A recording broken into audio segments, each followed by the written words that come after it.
So இன்னைக்கு நம்ம evidence act with Bharatiya சாட்சியம் அதிநியம் அப்படின்ற நியூ எவிடன்ஸ் ஆக்டோட நம்ம என்ன பார்க்க போறோம்னா செக்ஷன் 2ல இருக்கக்கூடிய மே presume self presume conclusive proof இதோட டெஃபனிஷன் கிளாஸ் தான் இன்னைக்கு நம்ம வந்து இன்டர்பிரிட்டேஷனோட பார்க்க போறோம். லாஸ்ட் செஷன்ல நம்ம வந்துட்டு proved, disproved, not proved. Audio கிளியரா இருக்குன்னா யாராவது சாட் பாக்ஸ்ல வந்து ஆடியோ கிளியர்னு போட்டுருங்க. இன்கேஸ் பிரேக்னா நீங்க அன்மியூட் பண்ணிட்டே சொல்லலாம். இப்போ may presume self presume conclusive proof இதோட டெஃபினிஷனை வந்து நம்ம இன்டர்பிரிட்டேஷனோட பார்க்க போறோம். ஸோ இதுக்கு முன்னாடி இந்தியன் எவிடன்ஸ் ஆக்ட்ல வந்துட்டு may presume self presume conclusive proof எங்க இருந்துச்சு அப்படின்னா செக்ஷன் 4ல இருந்துச்சு. இப்போ வந்து செக்ஷன் 4ஐயும் என்ன பண்ணிட்டாங்கன்னா டெஃபினிஷன் கிளாஸ் இந்த செக்ஷன் 2ல வந்து ஆட் பண்ணிட்டு மே presume self presume conclusive proof வந்துட்டு ஆல்பபெட் ஆர்டர்ல உள்ள கொண்டு வந்துட்டாங்க பாரதிய சாட்சி அதிநியமோட டெஃபினிஷன் கிளாஸ்லயே. மே presume self presume conclusive proof இதோட டெஃபினிஷன் வந்து எந்த அளவுக்கு இம்பார்ட்டன்ட்னா there is two kinds of evidence, right? என்னன்னா நம்ம வந்து டைரக்ட் எவிடன்ஸ் மூலமாகவும் சர்க்கம்ஸ்டன்ஷியல் எவிடன்ஸ் மூலமாகவும் ஒரு கேஸை ப்ரூஃப் பண்ணுவோம். சில விஷயங்களை கோர்ட் வந்துட்டு ப்ரூவே ஆக்சுவல் ப்ரூஃபை எதிர்பார்க்காம கோர்ட்டே ப்ரிசியூம் பண்ணிக்கலாம் அப்படின்னு சொல்லி ப்ரெசம்ஷன்ஸ் அப்படின்னு சொல்லி ஒரு கான்செப்டை சொல்றாங்க. ஓகேங்களா? கோர்ட்டே வந்து ப்ரிசியூம் பண்ணிக்கலாம். இந்த மாதிரி ஒரு ஒன் ஃபேக்ட் எப்படி இருக்குன்னா இன்னொரு ஃபேக்டை வந்து கோர்ட் வந்துட்டு இது வந்து ப்ரூவ்டு தான் அப்படின்னு சொல்லி ஆட்டோமேட்டிக்காவே எடுத்துக்கலாம் அப்படின்றதான் வந்துட்டு ப்ரூவ்டு அந்த ப்ரெசம்ஷன் அப்படின்ற topic. So presumptions law of presumption கீழே வரதுதான் வந்துட்டு may presume self presume conclusive proof. ஓகேங்களா? இப்போ மே பிரசிம் அப்படின்னா என்னன்னு பார்ப்போம். May presume self presume conclusive proof இந்த 3 வேர்டுக்கும் ப்ரூவ்டு, டிஸ்ப்ரூவ்டு, நாட் ப்ரூவ்டுக்கும் சம் இன்டர் கனெக்டடான சில இன்டர்பிரிட்டேஷன்ஸ் இருக்கு. அதையும் இந்த செஷன்ல நம்ம சேர்த்து பார்ப்போம்.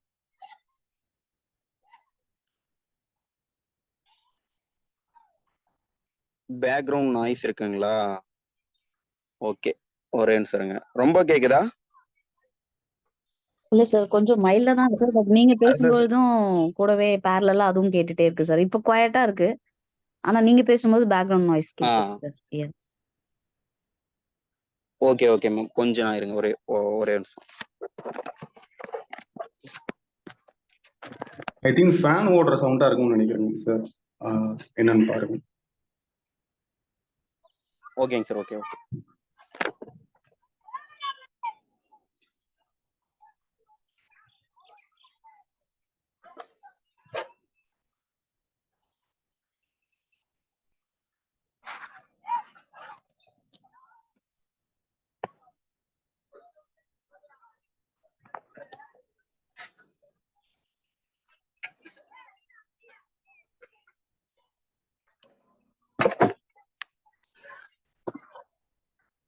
சரி, இப்ப கிளியரா இருக்கா?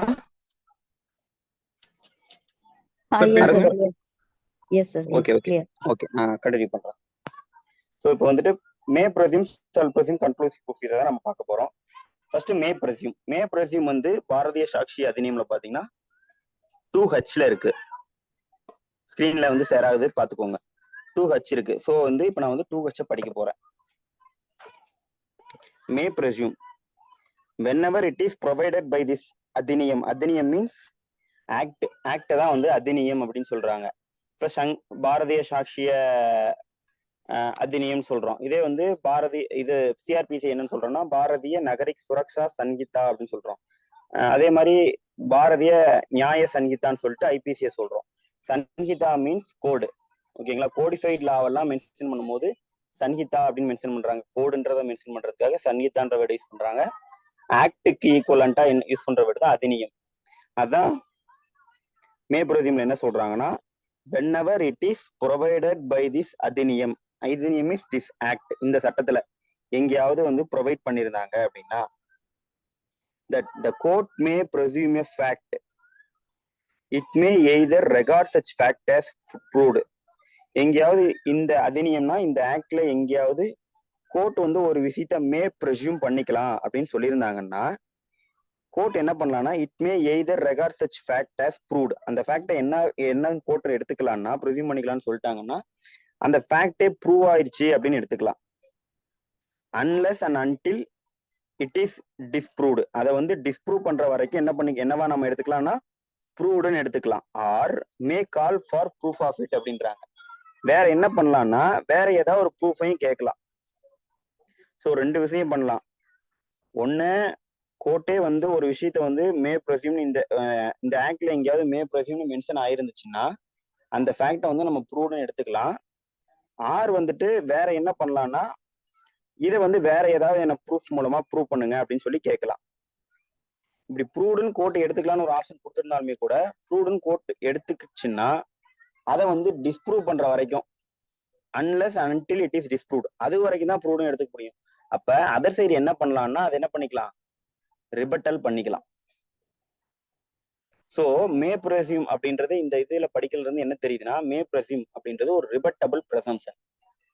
ஏன்னா unless and until it is disproved வரைக்கும் தான் அதை ப்ரூவ்டுன்னு எடுத்துக்க முடியும். ப்ரெசம்ஷன் வந்து ஒரு ஃபேக்டை வந்து இந்த ஆக்ட்ல எங்கேயாவது ப்ரூவ்டுன்னு எடுத்துக்கலாம்னு சொல்லியிருந்தாங்கன்னா அந்த ஃபேக்ட் ஆஃப் ப்ரூவ்டுன்னு எடுத்துக்கலாம். Unless and until it is disproved வரைக்கும் தான் அதை டிஸ்ப்ரூவ் பண்ற ஆப்பர்ச்சுனிட்டி அதர் சைடுக்கு இருக்குது. அப்படின்ற போது அதர் சைட் பார்ட்டிஸ் வந்துட்டு எவிடன்ஸ் மூலமா இல்ல வந்துட்டு சர்க்கம்ஸ்டன்ஷியல் எவிடன்ஸ் மூலம் அந்த டிஸ்ப்ரூவ் எப்படி எந்தெந்த வகையெல்லாம் பண்ணலாம்னா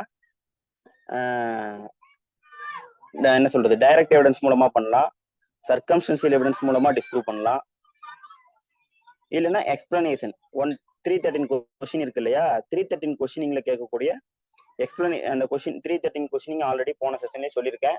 ப்ராசிக்யூஷன் எவிடன்ஸ் முடிஞ்ச உடனே 313 அப்படின்றது வந்துட்டு 313 1B வந்துட்டு மேண்டேட்டரியா ப்ராசிக்யூஷன்ல இருக்கக்கூடிய மெட்டீரியல்ஸ் எல்லாமே என்னென்ன மெட்டீரியல்ஸ்லாம் வந்துட்டு ப்ராசிக்யூஷன் கேஸ்ல அக்யூஸ்ட் எகென்ஸ்டா இருக்கு, ஒவ்வொரு each and every incriminating circumstances accused கிட்ட சொல்லி இந்தந்த இதெல்லாம் பொறுத்து உங்களுக்கு எதிராக வந்து சாட்சி சொல்லியிருக்காங்க, ப்ராசிக்யூஷன் தரப்புல இருக்கக்கூடிய விட்னஸ்லாம் இந்தந்த சாட்சியெல்லாம் சொல்லியிருக்காங்க, அந்தந்த சாட்சியெல்லாம் வந்துட்டு நீங்க வந்துட்டு இதெல்லாம் சொல்லியிருக்காங்க, அதுக்கெல்லாம் என்ன பதில் சொல்றீங்கன்ட்டு 313 எக்ஸ்பிளனேஷன் கேட்பாங்க. அந்த எக்ஸ்பிளனேஷனுக்கு ஆன்சர் வந்து அக்யூஸ்ட் கொடுப்பாங்க இல்லையா, அந்த எக்ஸ்பிளனேஷன் மூலமா கூட இந்த ப்ரெசம்ஷனை என்ன பண்ணிடலாம், நம்ம டிஸ்ப்ரூவ் பண்ணலாம். பட் அந்த எக்ஸ்பிளனேஷன் எந்த அளவுக்கு எக்ஸ்பிளனேஷனா இருக்குன்னா that should be the reasonable எக்ஸ்பிளனேஷனா இருக்கும், காரணத்திற்கு உகந்த ஒரு விளக்கமா இருக்குமே ஒழிய நான் வந்து விளக்கம் கொடுத்துட்டேன் நான் டிஸ்ப்ரூவ் பண்றேன்னு சொல்ல முடியுமானா இல்ல. ரீசனபிள் எக்ஸ்பிளனேஷன் இருந்துச்சு அப்படின்னாலும் டிஸ்ப்ரூவ்டா எடுத்துக்கலாம். ஸோ ஒரு ப்ரூவ்டுன்னு இந்த ப்ரெசம்ஷன் இருக்கக்கூடிய ப்ரெசம்ஷனை எப்படி நம்ம வந்துட்டு ரிபட்டல்னா என்னன்னா டிஸ்ப்ரூவ் பண்றது. எப்படி டிஸ்ப்ரூவ் பண்ணலாம்னா by way of direct evidence, by way of circumstantial evidence, by way of explanation under section 313 1B of CRPC. ஓகேங்களா? ஸோ இப்போ whenever it is provided by this adhiniyam that the court may presume a fact, மறுபடியும் provision ஒரு time படிக்கிறேன்.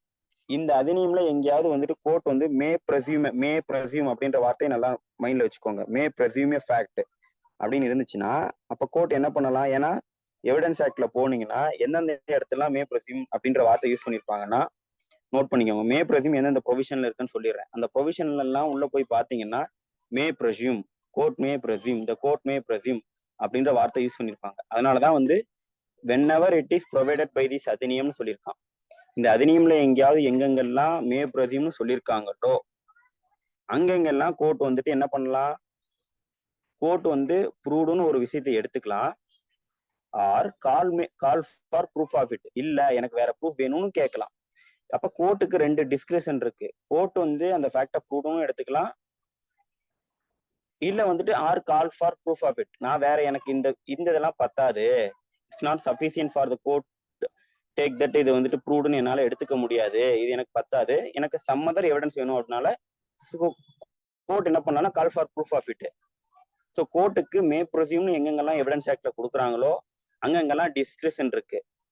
என்ன discretion, ஒன்னு court ப்ரூவ்டுன்னு எடுத்துக்கலாம், இல்ல நான் ப்ரூவ்டுன்னுலாம் எடுத்துக்க மாட்டேன், நீங்க ப்ரூஃப் பண்ணுங்க. ப்ரூஃப் எப்படி பண்ணணும், போன செஷன்ல சொன்ன மாதிரி ப்ரூவ்டுன்றது டெஃபினிஷன் வர மாதிரி ஆர்டினரி ப்ரூடன்ட் மேன் வந்துட்டு ஒரு ஃபேக்டை கொடுத்தா ஒரு சர்க்கம்ஸ்டன்ஸ்ல எந்த சப்போசிஷனுக்கு வருவானோ, சாதாரண அறிவுள்ள மனிதன் எந்த சப்போசிஷனுக்கு வருவானோ அவனுக்கு அந்த ஊகத்தை தரணும்.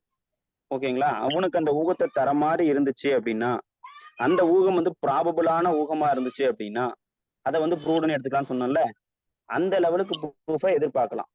எப்ப or call for proof of இட்ன்ற டிஸ்கிரிப்ஷனை கோர்ட் யூஸ் பண்ணும்போது.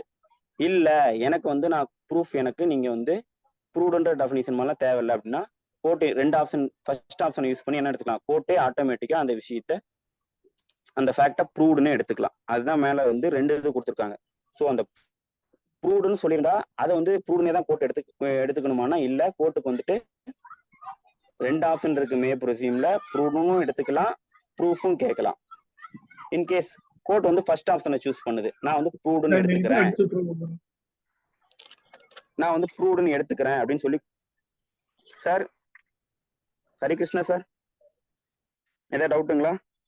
ஓகே. ஸோ வந்து கோர்ட் வந்து ப்ரூவ்டுன்னு எடுத்துக்கிறேன் அப்படின்னு சொல்லி கோர்ட் முடிவுக்கு வந்துச்சுன்னா அதை வந்து unless and until it is disproved, அதை நம்ம என்ன பண்ணலாம்னா நம்ம டிஸ்ப்ரூவ் பண்றதுக்கான ஆப்ஷன் நம்மகிட்ட இருக்கு. அது வந்துட்டு அப்ப டிஸ்ப்ரூவ் பண்றதுக்கு பேர் தான் என்னன்னு சொல்லிட்டேன், ரிபட்டபிள் எவிடன்ஸ் அப்படின்ட்டேன். ரிபட்டல் பண்றது அப்படின்ட்டேன். ரிபட்டல் பண்றது எந்தெந்த வழியை பண்ணலாம், ரிபட்டல்னா டிஸ்ப்ரூவ் பண்றது எந்தெந்த வழியா பண்ணலாம்னா by way of direct evidence, by way of circumstantial evidence, by way of explanation under section 313(1)B CRPC. So இதுதான் மே ப்ரொசீமோட ஆப்ஜெக்ட். இப்ப நான் சொன்னேன் இல்லையா, மே ப்ரொசீம்னா எங்கெங்கெல்லாம் இது வந்துட்டு பிரசம்ப்ஷன் ஆஃப் ஃபேக்ட்னு சொல்லுவாங்க. ஓகேங்களா, இது மே ப்ரொசீம்ன்றது ரிபட்டபிள் பிரசம்ப்ஷன். ஏன்னா இங்க வந்து டிஸ்ப்ரூவ் பண்றதுக்கான ஆப்ஷன் இருக்கு. இது வந்துட்டு அதே போல இது வந்து பிரசம்ப்ஷன் ஆஃப் ஃபேக்ட். பிரசம்ப்ஷன் ஆஃப் ஃபேக்ட்னு ஏன் சொல்றாங்கன்னா, இதுக்கு கோர்ட்டுக்கு டிஸ்கிரிப்ஷன் இருக்கு, அந்த ஃபேக்டை வச்சு ப்ரூவ்டும் எடுத்துக்கலாம், ப்ரூஃபும் கேட்கலாம். ஸோ ரெண்டு ஆப்ஷன் இருக்கு. ஸோ பிரசம்ப்ஷன் ஆஃப் ஃபேக்ட் இது ஃபர்ஸ்ட். அதே மாதிரி இது ரிபட்டபிள் பிரசம்ப்ஷன். இதுதான் மே ப்ரொசீம்ல சொல்ல வேண்டியது. மே ப்ரொசீம் எந்தெந்த ப்ரொவிஷன்லாம் இந்தியன் எவிடன்ஸ் ஆக்ட்ல இருக்கு அப்படின்னு நான் சொல்றேன், நோட் பண்ணிக்கோங்க. மே ப்ரொசீம் இந்தியன் எவிடன்ஸ் ஆக்ட்ல எந்தெந்த ப்ரொவிஷன்ல இருக்குன்னா 86ல இருந்து 88A வரைக்கும் இருக்கு. அப்படின்னா என்ன அர்த்தம்னா 86, 87, 88, 88 capital A,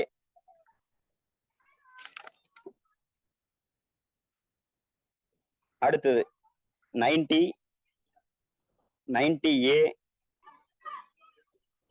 113 capital A, 90 capital A தான், 113 கேபிட்டல் A, 114. இந்த செக்ஷன்லாம் பாத்தீங்கன்னா போயிட்டு பார்த்தோம்னா என்ன இருக்கும்னா the court may presume அப்படின்ற வேர்டு இருக்கும். அதனாலதான் வந்துட்டு இந்த இடத்துல இந்த ப்ரொவிஷன்ல என்ன சொல்லியிருக்காங்கன்னா எப்பப்பெல்லாம் கோர்ட் வந்துட்டு மே ப்ரொசியூம் பண்ணலாம் அப்படின்னு சொல்லியிருக்காங்க. இது மே ப்ரொசியூம்கான டெஃபினிஷன். இப்போ வந்து நம்ம இது இல்லஸ்ட்ரேட்டிவா இதை நம்ம வந்து ப்ராக்டிக்கலா தெரிஞ்சுக்கணும் அப்படின்றதுக்காக நம்ம என்ன பண்ணலாம்னா வந்து ஒரு ப்ரொவிஷன், இப்போ நான் நிறைய செக்ஷன் சொன்னேன், இந்தந்த செக்ஷன்லாம் வந்துட்டு மே ப்ரொசியூம் அப்படின்ற வார்த்தை இருக்கு அப்படின்னு சொன்னேன். ஸோ அதுக்கு எக்ஸாம்பிளா நம்ம ஒரு இல்லஸ்ட்ரேட்டிவா ஒரு ப்ரொவிஷன் எடுத்து இப்போ படிச்சிருவோம். 113A, 113A நான் வந்துட்டு படிச்சு காமிக்கிறேன். இது வந்து பாரதிய சாட்சிய அதிநியம்ல வந்து எந்த ப்ரொவிஷன்ல இருக்குன்னா எனக்கு ஒரே நிமிஷம் பார்த்து சொல்லிடுறேன்.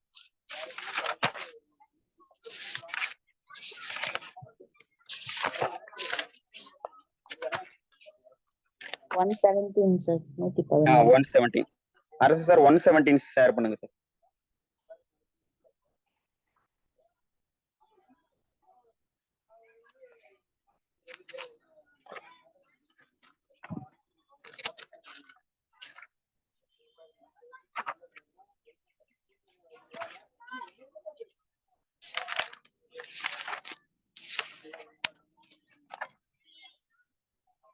ஸோ 117 இது வந்து presumption as to abetment of suicide by a married woman. Married உமனுக்கு சூசைட் பண்ணிட்டாங்க, மேரிட் உமன் வந்து சூசைட் பண்ணிருக்காங்கன்னா அதுக்கு வந்து யார் யாரெல்லாம் உடந்தையா இருக்காங்க அப்படின்றது என்ன பிரசம்ஷன் அப்படின்னு மே ப்ரொசியூம் என்ன சொல்றாங்க அப்படின்றது உள்ள பார்க்க போறோம். இப்போ வந்து ஒரு கேஸ்ல வந்துட்டு ஒரு உமன் வந்துட்டு வித்தின், இது உங்களுக்கு டவுரி டெத்தை பத்தி எல்லாம் கேள்விப்பட்டிருப்பீங்க, வித்தின் 7 years ஆஃப் மேரேஜ்ல ஒரு ஒரு ஒரு மேரிட் உமன் வந்து டைட் ஆயிருந்தாங்க அப்படின்னா அது வந்து அதுக்கு அந்த மரணத்திற்கு சற்று முன்னதாக as soon as ஓகேங்களா, ஜஸ்ட் பிஃபோர் த டெத் வந்துட்டு அவங்க வந்துட்டு ஒரு டவுரி ரிலேட்டட் குரூயாலிட்டி வந்து அவங்க மேல கமிட் ஆயிருக்கு அப்படின்னு இருந்துச்சுன்னா அந்த உமன் வந்துட்டு இவங்க டவுரினாலதான் வந்துட்டு அது வந்து அதுவும் இல்லாம அது வந்து அதர்வைஸ் நார்மல் சர்க்கம்ஸ்டன்சஸா இருக்கணும். நார்மலான சூழ்நிலைகள் தவிர இல்லாம ஒரு ஒரு ஒரு ஃபயர்னாலயோ இதே சம்திங் எக்ஸ்ப்ளோசிவ்னாலயோ இல்ல தூக்கு மாட்டிட்டோ அந்த மாதிரி ஒரு டெத்து காசு ஆயிருச்சுன்னா அது வந்து நம்ம வந்து டவுரி டெத் அப்படின்னு சொல்லுவோம்.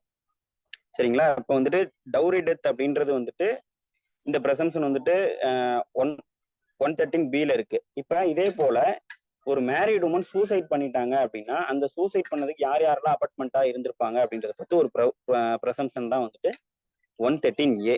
ஸோ நம்ம வந்துட்டு 113B நான் வந்து டீட்டெயிலாக சொல்ல போல, இது வந்து ஒரு எக்ஸாம்பிளுக்காக சொன்னேன். 113A நான் வந்துட்டு லைன் பை லைனா படிச்சுட்டு உங்களுக்கு எக்ஸ்பிளனேஷன் பண்ணனா உங்களுக்கு இன்னும் டீட்டெயிலாக புரிஞ்சிடும். 113A தான் இப்போ வந்துட்டு பாரதிய சாட்சி அதிநியம்ல வந்து 117ல பார்க்க போறோம்.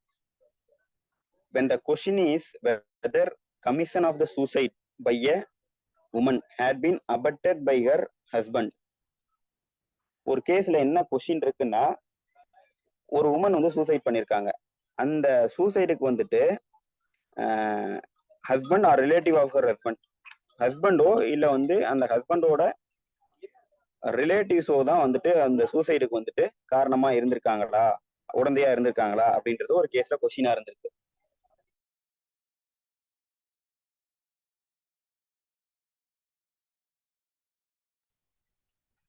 Husband or relative of husband தான் வந்துட்டு அபார்ட்மெண்ட்ல இருந்திருக்காங்களா அப்படின்றது ஒரு கொஸ்டின்ல வருது. அப்படின்ற போது and it is shown that she had committed suicide within a period of 7 years from the date of marriage. அது இல்லாம அந்த அவங்க எத்தனை வருஷத்துல இறந்து போறாங்க அப்படின்னா டேட் ஆஃப் மேரேஜ்ல இருந்து 7 இயர்ஸ்ல இறந்து போயிருக்காங்க அப்படின்றத இட் இஸ் shown that அப்படின்றத காமிக்கணும். And that her husband or relative of her husband had subjected her to cruelty. அதே போல 7 இயர்ஸ்ல டெத் ஆயிருக்காங்க. ஹஸ்பண்டோ இல்லைன்னா ரிலேட்டிவ் ஹஸ்பண்டோ பாத்தீங்கன்னா அந்த உமனை மேரிட் உமனை வந்து குரூயாலிட்டி கொடுமைப்படுத்திருக்காங்க. குரூயாலிட்டின்றதுக்கு நீங்க மீனிங் எங்க போய் பார்க்கணும்னா ஐபிசியில வந்து 498A வந்துட்டு குரூயாலிட்டி அப்படின்றதுக்கு டெஃபினிஷன் வந்துட்டு அதுல கீழே கொடுத்துருப்பாங்க. 498A டெஃபினிஷன் கொடுத்துட்டு குரூயாலிட்டியோட டெஃபினிஷன் 498A ஐபிசியில இருக்கும். அதுல என்ன குரூயாலிட்டிக்கான டெஃபினிஷன் வருதோ அந்த டெஃபினிஷன் தான் வந்துட்டு இந்த 113A அப்ளை பண்ணிக்கணும். ஸோ ரெண்டு விஷயத்த நம்ம கோர்ட்டு காமிக்கணும் இந்த பிரசம்ஷன் வரதுக்கு. ஃபர்ஸ்ட் இது என்ன காமிக்கணும், வித்தின் 7 இயர்ஸ் டேட் ஆஃப் மேரேஜ்ல இருந்து 7 இயர்ஸ்க்குள்ள அந்த உமன் டைடா இருக்கணும். உமன் டைடா இருக்குன்னா சூசைட் பண்ணியிருந்திருக்கணும். அதே மாதிரி அது மட்டும் இல்லைன்னா வித்தின் அந்த உமன் வந்துட்டு husband or relative of husband மூலமா குரூயாலிட்டிக்கு உட்படுத்தப்பட்டிருக்கும். இந்த ரெண்டு விஷயத்தையும் நம்ம வந்து சோன் பண்ணணும். இப்ப இந்த ரெண்டு விஷயத்தையும் நம்ம காமிச்சோம்னா கோர்ட் என்ன பண்ணலாம் அப்படின்றத அடுத்த வார்த்தை. The court may presume having regard to all other circumstances of the case. Court வந்து மற்ற இந்த வழக்கோட சூழ்நிலை எல்லாத்தையும் பார்த்துட்டு மே ப்ரெசியூம் பண்ணலாம். மே ப்ரெசியூம் என்னன்னு ப்ரெசியூம் பண்ணலாம்னா that such suicide had been abetted by her husband or by such relative of her husband. So அந்த சூசைட் வந்துட்டு அவங்க ஹஸ்பண்டாலேயோ இல்ல வந்து ரிலேட்டிவ் ஆலேயோ தான் அவங்க வந்து அவங்களோட தூண்டுதல்னாலதான் இந்த வந்துட்டு சூசைட் நடந்திருக்கு அப்படின்றத வந்துட்டு நம்ம வந்து ப்ரிசியூம் பண்ணிக்கலாம்.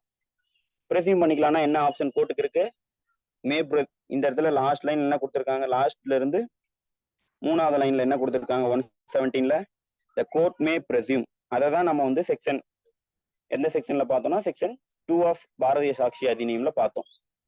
என்ன மே ப்ரிசியூம்ல பார்த்தோம், கோர்ட் வந்து அந்த ஃபேக்டை ப்ரூவ்னு எடுத்துக்கலாம், இல்லைன்னா வேற ஏதாவது ப்ரூஃப் கொடுங்கன்னு கேட்கலாம். ரெண்டு ஆப்ஷன் பார்த்தோம். அப்ப இந்த கோர்ட் இந்த இடத்துலயும் என்ன கொடுத்துருக்கான், எப்ப வந்து இந்த மே ப்ரிசியூம் ஆப்ஷன் யூஸ் பண்ணான்னு போட்டிருக்கான்னா whenever it is provided by the Bharatiya சாட்சிய அதிநியம் கொடுத்துருக்கான். ஸோ 117 ஆஃப் பாரதிய சாட்சி அதிநியம்ல என்னன்னு ப்ரொவைட் பண்ணிருக்கான், கோர்ட் மே ப்ரிசியூம் பண்ணலான்னு போட்டிருக்கான். எதை மே ப்ரிசியூம் பண்ணலாம், ஹஸ்பண்டோ இல்ல வந்து ரிலேட்டிவ் ஆஃப் ஹர் ஹஸ்பண்டோ தான் இந்த சூசைட் நடக்கிறதுக்கு வந்துட்டு அபார்ட்மெண்ட்ல இருந்திருப்பாங்க அப்படின்றத ப்ரிசியூம் பண்ணிக்கலாம் அப்படின்றாங்க. அப்ப அந்த ப்ரிசியூம் பண்றதுக்கு நம்ம என்ன பேசிக் ஃபண்டமெண்டல் ஃபேக்ட்ஸ் ஏதாவது ப்ரூவ் பண்ணுமான்னு பார்த்தோம்னா மே ப்ரிசியூம் பண்றதுக்கு சில ஃபண்டமெண்டல் ஃபேக்ட்ஸை ப்ரூவ் பண்ணணும். செல்ஃப் ப்ரிசியூம்னாலும் சில ஃபண்டமெண்டல் ஃபேக்ட்ஸை ப்ரூவ் பண்ணணும். கன்க்ளூசிவ் ப்ரூஃப்னாலும் சில ஃபண்டமெண்டல் ஃபேக்ட்ஸை ப்ரூவ் பண்ணணும். ஸோ இந்த 117 பொறுத்த வரைக்கும் ஃபண்டமெண்டல் ஃபேக்ட்ஸ் என்ன, ரெண்டு ஃபண்டமெண்டலான ஃபேக்ட்ஸ் இருக்கு. ரெண்டு ஃபண்டமெண்டலான ஃபேக்ட்ஸ் என்ன, மேரேஜ் நடந்து வித்தின் 7 இயர்ஸ், டேட் ஆஃப் மேரேஜ்ல இருந்து வித்தின் 7 இயர்ஸ்க்குள்ள உமன் சூசைடை கமிட் பண்ணிருக்கணும். அதே போல அடுத்தது என்ன சொல்றாங்கன்னா, ரிலேட்டிவ் ஆஃப் அந்த ஹஸ்பண்டோ இல்ல வந்து ரிலேட்டிவ் ஆஃப் ஹஸ்பண்டோ என்ன பண்ணிருக்கணும், அவங்கள வந்து குரூயாலிட்டி கொடுமைப்படுத்திருக்கணும். இந்த 2 விஷயத்த நம்ம காமிச்சோம்னா வித்தின் 7 இயர்ஸ்க்குள்ள சூசைட் நடந்து அவங்கள கொடுமைப்படுத்திருந்தாங்கனாலே ஆட்டோமேட்டிக்கா அந்த உமன் சூசைட் பண்ணதுக்கு அந்த ஹஸ்பண்டும் அந்த ரிலேட்டிவ் ஆஃப் ஹஸ்பண்ட் அந்த ஹஸ்பண்டோட சொந்தக்காரங்களும் தான் காரணம் அப்படின்றத கோர்ட் வந்து ப்ரெஸ்யூம் பண்ணிக்கலாம், அனுமானிக்கலாம். அனுமானிக்கப்பட வேண்டும் கிடையாது. வேண்டும்னா மேண்டட்ரி பண்ணும். அனுமானிக்கப்பட வேண்டும் அப்படின்னா செல்ஃப் ப்ரெஸ்யூமோட தமிழாக்கம் தான் வந்துட்டு அனுமானிக்கப்பட வேண்டும். மே ப்ரெஸ்யூம்னா அனுமானிக்கலாம். அனுமானிக்கலாம் அப்படின்னா மே ப்ரெஸ்யூம்னா என்ன ஆப்ஷனு, கோர்ட்டு அப்படிதான் ப்ரூவ்டுன்னு எடுத்துக்கணும்.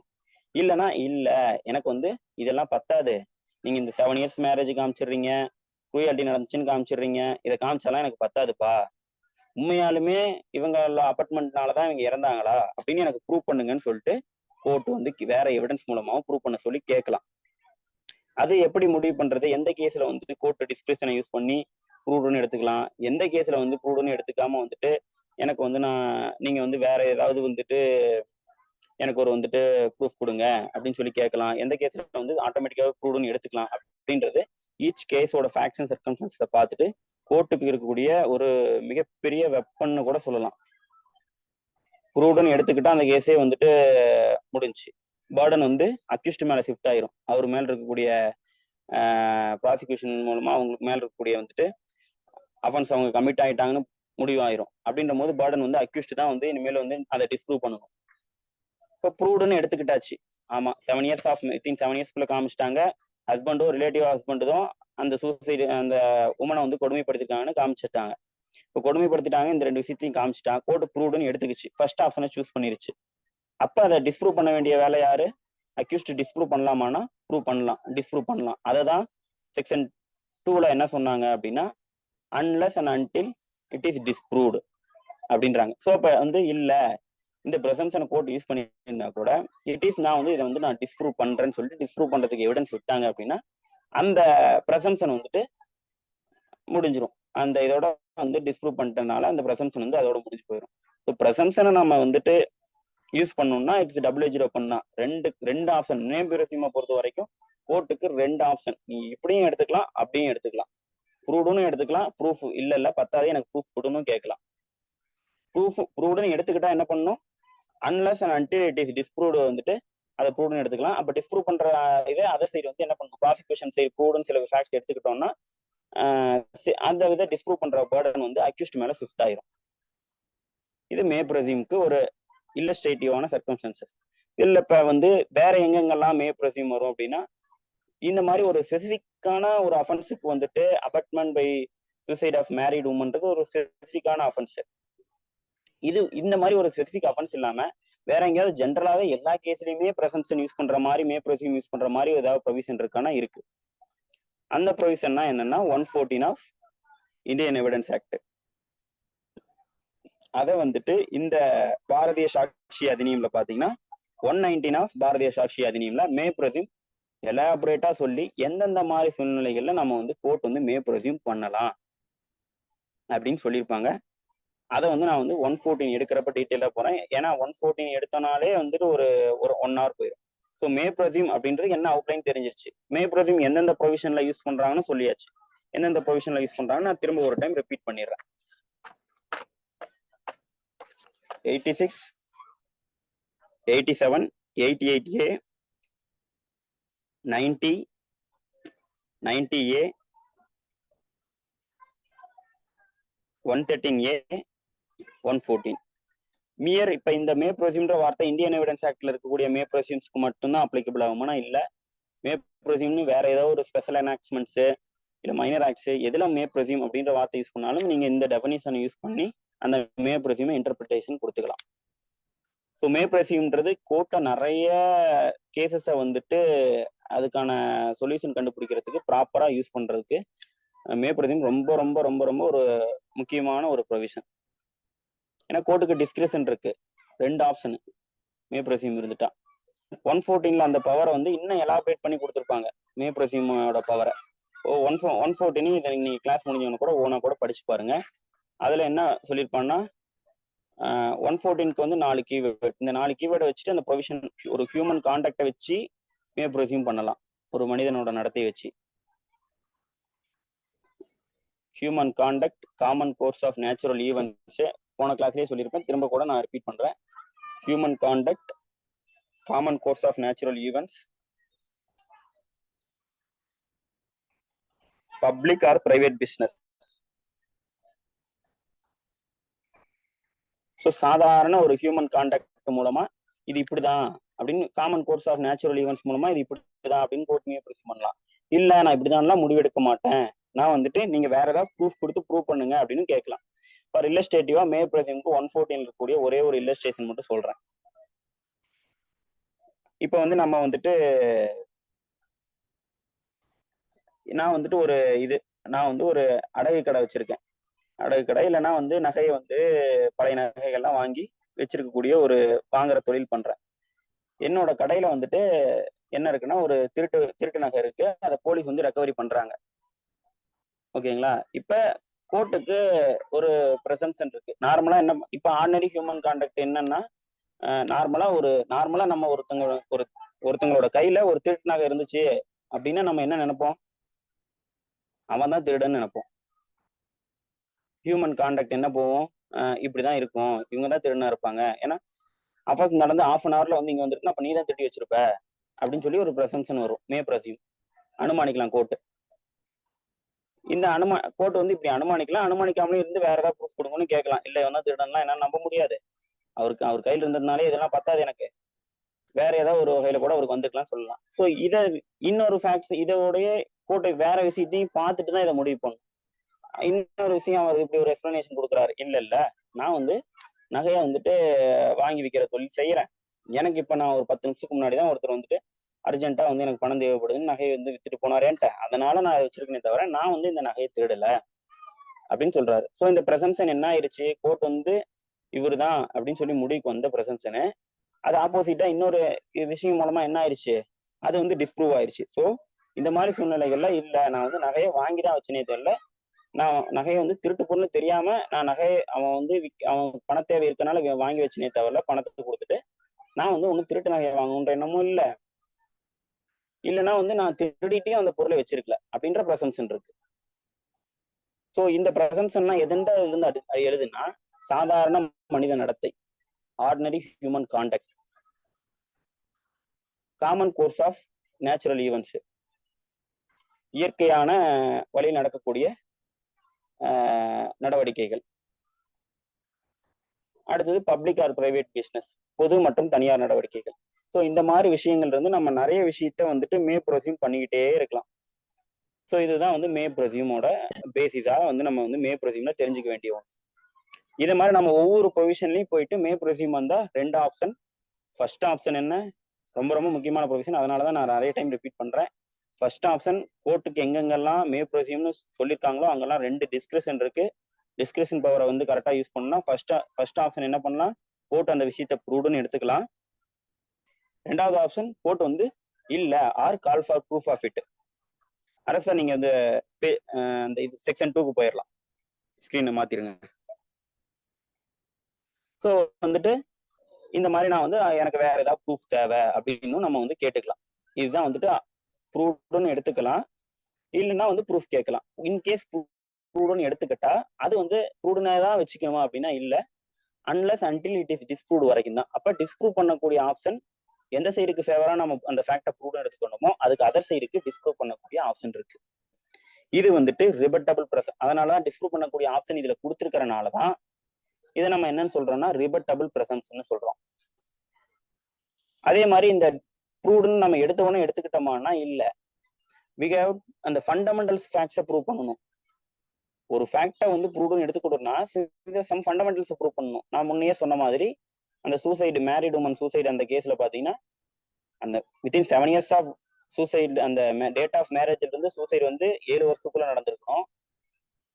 ஹஸ்பண்ட் ஆர் ரிலேட்டிவ் ஹஸ்பண்ட் மூலமா சம் குரியாலிட்டி அந்த உமனுக்கு கமிட் ஆயிருக்கும். அப்படின்னாதான் பிரசம்ஷன் என்ன வரும், ஹஸ்பண்டோ இல்லை ரிலேட்டிவ் ஹஸ்பண்டோ தான் அந்த உமனை வந்து சூசைட் பண்ண தூண்டி சூசைட் பண்ண வச்சிருக்காங்க அப்படின்னு பிரசம்சன் வரும். இல்லைன்னா பிரசம்சன் வராது. ஓகேங்களா? அபட்மெண்ட்டுக்கு வந்து 107 ஆஃப் ஐபிசியை வந்து படிச்சு பாருங்க. அப்பதான் அபட்மெண்ட் அப்படின்ற டெஃபினிஷன் வந்து நம்ம ஃபுல்லா புரிஞ்சுக்க முடியும். 107ல வந்து அதிகமா கொஸ்டின்ஸ் பிலிம்ஸ்ல கேட்க சான்ஸ் இருக்கு. ஈவன் ஏபிபி மெயின்ஸ்ல கூட அபட்மெண்ட் வந்து கொஸ்டின்ஸ் வரலாம். அபட்மெண்ட்ன்றது 107 ஆஃப் ஐபிசியில 3 இன்கிரிடியன்ட் அபட்மெண்ட்டை பொறுத்த வரைக்கும். அபட்மெண்ட் 3 இன்கிரிடியன்ஸ் என்னென்ன அப்படின்னா, ஃபர்ஸ்ட் இன்ஸ்டிகேஷன், 2 கான்ஸ்பிரசி. இன்ஸ்டிகேஷனா ஒருத்தரை தூண்டுறது. நான் வந்து இன்னொரு நபரை தூண்டி நீங்க போய் இந்த குற்றத்தை பண்ணுங்க, நான் போயிட்டு என்ன பண்றேன், ஒரு குமரன் அப்படின்றவர் வந்து தூண்டி விட்டு ஒருத்தர் வந்து அவரை வந்து கொலை பண்ண வைக்கிறேன்னு வச்சுக்கோங்க, கொலை செய்ய தூண்டுறேன் அப்படின்னா நான் வந்து அபட்டார். ஓகேங்களா? அந்த நான் வந்து இந்த இன்ஸ்டிகேட் பண்றேன் இல்லையா, இந்த இன்ஸ்டிகேஷன் பண்றதுக்கு பேர் அபட்மெண்ட். இது ஒன் கைண்ட் ஆஃப் அபட்மெண்ட். அடுத்து கான்ஸ்பிரசியும் அபட்மெண்ட் தான். கான்ஸ்பிரசி அபட்மெண்ட்ன்றதுல வருமானா இப்போ 120A 120B அப்படின்றத 2 பொசிஷன் கொண்டு வந்துட்டு அபட்மெண்ட்ன்றது அந்த அபட்மெண்ட் பை கான்ஸ்பிரசி வந்துட்டு இப்போ வந்துட்டு அந்த இடத்துல தேவையில்லாம தான் இருக்கு. இருந்தாலும் ப்ரொவிஷன்ல இன்னும் எடுக்காம தான் வச்சுக்காங்க. கான்ஸ்பிரசி மூலமா அபட்மெண்ட் வரலாம். மூணாவது என்னன்னா இன்டென்ஷனலி எய்டு. எய்டுனா என்னன்னா உதவி பண்றது, வெப்பன் வாங்கி கொடுக்கறது, இல்லைன்னா பாடியை வந்துட்டு மறைக்கிறதுல ஹெல்ப் பண்றது, சம்திங் அந்த அஃபென்ஸுக்கு ஏதோ ஒரு ஹெல்ப் பண்றதுக்கு வந்துட்டு பேர் என்னன்னா அதுவும் அபட்மெண்ட்ல வரும். அது இன்டென்ஷனலி எய்டு. ஸோ இந்த 3மே வரணுமா, 3மே வந்தாதானே அபட்மெண்ட்னா இல்லை. ஈச் டிஸ்டிங்க்ட் 3 வகையிலுமே அபட்மெண்ட் நடக்கலாம் அப்படின்றதான் 107 ஆஃப் ஐபிசி. அது பாரதிய நியாய சங்கீதால எங்க இருக்குன்னு நீங்க போயிட்டு ஈக்குவல் ப்ரொவிஷன் பார்த்து இனிமேல் படிச்சுக்க வேண்டியதான். ஸோ அபட்மெண்ட் 3 வகையில் நடக்கலாம். எதுக்காக இது சொல்றேன்னா, இது கொஸ்டினபிளான ஒரு டெஃபினிஷன் தான், அதனால இதை வந்து இடையிலே சொல்லிடுறேன். அபட்மெண்ட் 3 வகையில நடக்கலாம். பை வே ஆஃப் இன்ஸ்டிகேஷன், நம்ம இன்னொருத்தனை தூண்டி ஒரு செயலை செய்ய வைக்கிறது. பை வே ஆஃப் கான்ஸ்பிரசி 2வது இது. 3வது இன்டென்ஷனலி எய்டு. இன்டென்ஷனலி எய்டுனா ஒருத்தவங்களுக்கு நம்ம வந்து வெப்பன் வாங்கி கொடுக்கறதா இருக்கலாம், இல்லை வந்துட்டு அது பாடியை மறைக்கிறதுல ஹெல்ப் பண்ணலாம், இல்லை சம்திங் வந்து அவங்க கூட இருந்தே வந்துட்டு ஹெல்ப் பண்றது, எல்லாமே இன்டென்ஷனலி எய்ட்ல வரும். ஆனா இதெல்லாம் இன்ஸ்டிகேஷன்ல வருமானா வராது. இன்ஸ்டிகேஷன் வேற, இன்டென்ஷனலி எய்டு வேற. 2 டிஃப்ரெண்டான செயல்கள். 2 செயல்களுமே அபட்மெண்ட்ன்ற டெஃபினிஷன்ல வரும். கான்ஸ்பிரசியும் வரும். ஆனா பட் இப்போ 120A 120Bன்னு கான்ஸ்பிரசி தனியா வந்தனால கான்ஸ்பிரசிக்கு இப்போ வேல்யூ கம்மியா தான் இருக்கு அபட்மெண்ட்ல. ஸோ இது வந்து அபட்மெண்டோட டெஃபினிஷன். இது நம்மளுக்கு அவுட் ஆஃப் த டாபிக் தான், இடையில சொல்லணும்னு சொன்னேன், அவ்வளவுதான். ஸோ இப்போ மே பிரசியூம் அப்படின்றது பார்த்துட்டோம். மே பிரசியூம் கிளியர் கட்டா வந்துட்டு புரிஞ்சுட்டாச்சு. மே பிரசியூம் எந்தெந்த இடத்துல வரும்லாம் சொல்லியாச்சு. இப்போ வந்துட்டு மே பிரசியூம் பிரசம்ஷன் ஆஃப் ஃபேக்ட்னு சொல்லியாச்சு. மே பிரசியூம்னு எடுத்துக்கணும்னாலும் சில ஃபண்டமெண்டல் ஃபேக்ட்ஸை ப்ரூவ் பண்ணி தான் ஆகணும். ஸ்ட்ரெயிட்டா அந்த ஃபேக்டை வந்து நம்ம மே பிரசியூம் ப்ரூவ்டுன்னு எடுத்துக்கூடாது. சில ஃபண்டமெண்டல் ஃபேக்ட்ஸ் ஈச் செக்ஷன்லையுமே சில ஃபண்டமெண்டல் ஃபேக்ட்ஸை வந்து மேண்டேட்டரி பண்ணுவாங்க. இந்த விஷயத்த ப்ரூவ்டுன்னு எடுத்துக்கிறேன், பட் ஃபண்டமெண்டல்ஸை ப்ரூவ் பண்ணாதான் அதை நான் ப்ரூவ்டுன்னு எடுத்துக்க முடியும். எடுத்தவொன்னே ப்ரூவ்டுன்னு எடுத்துக்க முடியாது. எல்லா மே பிரசியூம் ப்ரொவிஷன்லையும் சில ஃபண்டமெண்டல்ஸை ப்ரூவ் பண்ண சொல்லி கேட்பாங்க. இதுதான் மே பிரசியூம். அதே போல மே பிரசியூம்க்கும் ப்ரூவ்டு டிஸ்ப்ரூவ்டு நாட் ப்ரூவ்டுக்கும் சில சம் கனெக்டிவிட்டி இருக்குன்னு சொன்னேன். என்ன கனெக்டிவிட்டின்னு நான் இப்போ சொல்றேன் பாருங்க.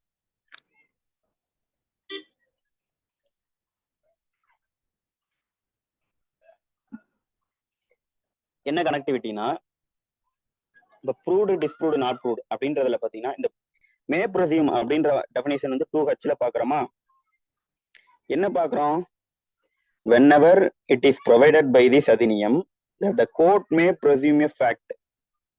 court fact வந்துட்டு என்ன presume பண்ணலாம்? it may either regard such fact as proved. அந்த fact என்னன்னு எடுத்துக்கலாம்னு சொல்றாங்க, proved அப்படின்னு எடுத்துக்கலாம்னு சொல்றாங்க. இப்ப எடுத்துக்கலாம்னா வெதர் அந்த ப்ரூடன்ட் மேனா இருந்து சாதாரண அறிவுள்ள மனிதனா இருந்து அந்த சூழ்நிலைக்கு வந்து கோர்ட்டு தன்னை உட்படுத்தி அந்த ப்ரூடுன்ற டெஃபினிஷனுக்குள்ள அந்த அளவுக்கு கோர்ட் போயிட்டு அந்த இது ஆராய்ச்சி பண்ணுமானா இல்ல. கோர்ட்டுக்கு டிஸ்கிரிப்ஷன் இருக்கு. ஆர்மை கால் ஃபார் ப்ரூஃப் ஆஃப் இட்னு இருக்குன்னு சொல்றாங்க இல்லையா, அப்ப ப்ரூஃப் வேற ஏதாவது ப்ரூஃப் வச்சு ப்ரூவ் பண்ணுங்கன்னு மேண்டேட் பண்றாங்க பாருங்க. அப்பதான் ப்ரூடுன்ற டெஃபினிஷனுக்கே வேலை வர ஆரம்பிக்கும். கோர்ட் வந்து பிரசம்சனை யூஸ் பண்ணி அந்த ஃபேக்டை ப்ரூடும் எடுத்துக்கிட்டோம்னா இது பிரசம்சனு அப்படிதான் எடுத்துக்கலாம் அப்படின்னு ஆப்ஷன் கொடுத்துருக்காங்க. அந்த ஆப்ஷன் எடுத்துக்கிட்டா கோர்ட் வந்துட்டு ஆர்டினரி ப்ரூடன் மேனா இருந்துட்டு ப்ராபபிள் சப்போசிஷனுக்கு வர வேண்டிய அவசியமே கிடையாது. Or may calls of proof of witness second இன்னிங்ஸ்ல வரும்போது தான் நம்ம வந்துட்டு நம்ம வந்து அந்த ஃபேக்ட்டுக்கு வந்துட்டு நம்ம ஆர்டினரி ப்ரூடன் மேன் தியரி அந்த ப்ரூடுன்ற டெஃபனிஷனை யூஸ் பண்ணி இதை கற்றுக்க போகிறோம். ஸோ இட் மேபி வந்து உங்களுக்கு புரிஞ்சுக்கிறதுக்கு டிஃபிகல்ட்டியாக இருக்கலாம். இப்போ நம்ம அப்படியே செல் பிரசிம் சொன்ன போது இது மே பிரசிமோட இன்னும் கொஞ்சம் டீப்பாக கூட அண்டர்ஸ்டாண்ட் ஆகலாம். இது மே பிரசிம். இது வந்து இந்த ப்ரெசம்ஷன்றது ப்ரெசம்ஷன் ஆஃப் ஃபேக்ட். இது வந்து டிஸ்கிரிஷனரியான ப்ரெசம்ஷன். கோர்ட்டுக்கு மேண்டேட்டரி கிடையாது. நீங்க இது ப்ரூடன் எடுத்தே ஆகணும் கிடையாது. ப்ரூஃபும் கேட்கலான் இருக்கு. 2 ஆப்ஷன் இருக்கு. இது மே பிரசிமோட டெஃபினிஷன். இப்ப செல் பிரசிம் அப்படின்றத பார்க்க போறோம். செல் பிரசிம் எங்க இருக்குன்னா எல்ல இருக்கு, 2L இருக்கு, கீழேயே இருக்கு பாருங்க. இப்ப செல் பிரசிம் பார்த்துருவோம். whenever it is directed by this atheneum. So இப்போ மேல மே பிரசிம் பார்த்தோம், 2H பார்த்தோம். வேர்டிங் எப்படி வந்துட்டு எவிடன்ஸ் ஆக்ட்லயும் பாரதிய சாட்சி அதிநியம்னு வந்துட்டு காயின் பண்றாங்கன்னு பாருங்களேன். whenever it is provided by this Adhiniyam சொல்லிட்டு மே பிரசிம்ல சொல்லியிருக்கான். செல் பிரசிம்ல என்ன காயின் பண்றாங்கன்னா whenever it is directed by this Adhiniyam, அங்க வந்து provided by this அதிநியம் கொடுத்துட்டு இங்க வந்து whenever it is directed by this Adhiniyam சொல்றான். ஸோ ஒய் வந்துட்டு அங்க ஏதாவது டைரக்டட் அப்படின்னு சொல்லி அந்த மே பிரசிம் செல் பிரசிம்ல ப்ரொவைடர் அப்படின்ற வார்த்தைலாம் இருக்குமானா இருக்காது. ஏன் சொல்றாங்கன்னா கோர்ட்டோட அந்த மேண்டேட்டரி அந்த டிஸ்கிரிஷனரி பவரை கொஞ்சம் கொஞ்சமா குறைக்கிறாங்க. மே பிரசிம்ல whenever it is provided by this அதிநியம்னா இப்படி இருக்குன்னு 2 ஆப்ஷன் யூஸ் பண்ணிக்கலான்றது. செல் பிரசிமை பொறுத்த வரைக்கும் whenever it is directed by this Adhiniyam, direct பண்ணுது ஒண்ணு. Court means ஜட்ஜஸையும் மேஜிஸ்ட்ரேட்ஸையும். ஜட்ஜஸையும் மேஜிஸ்ட்ரேட்ஸையும் என்ன டைரக்ட் பண்ணுது அப்படின்னு உள்ள பார்க்க போறோம். ஓகேங்களா?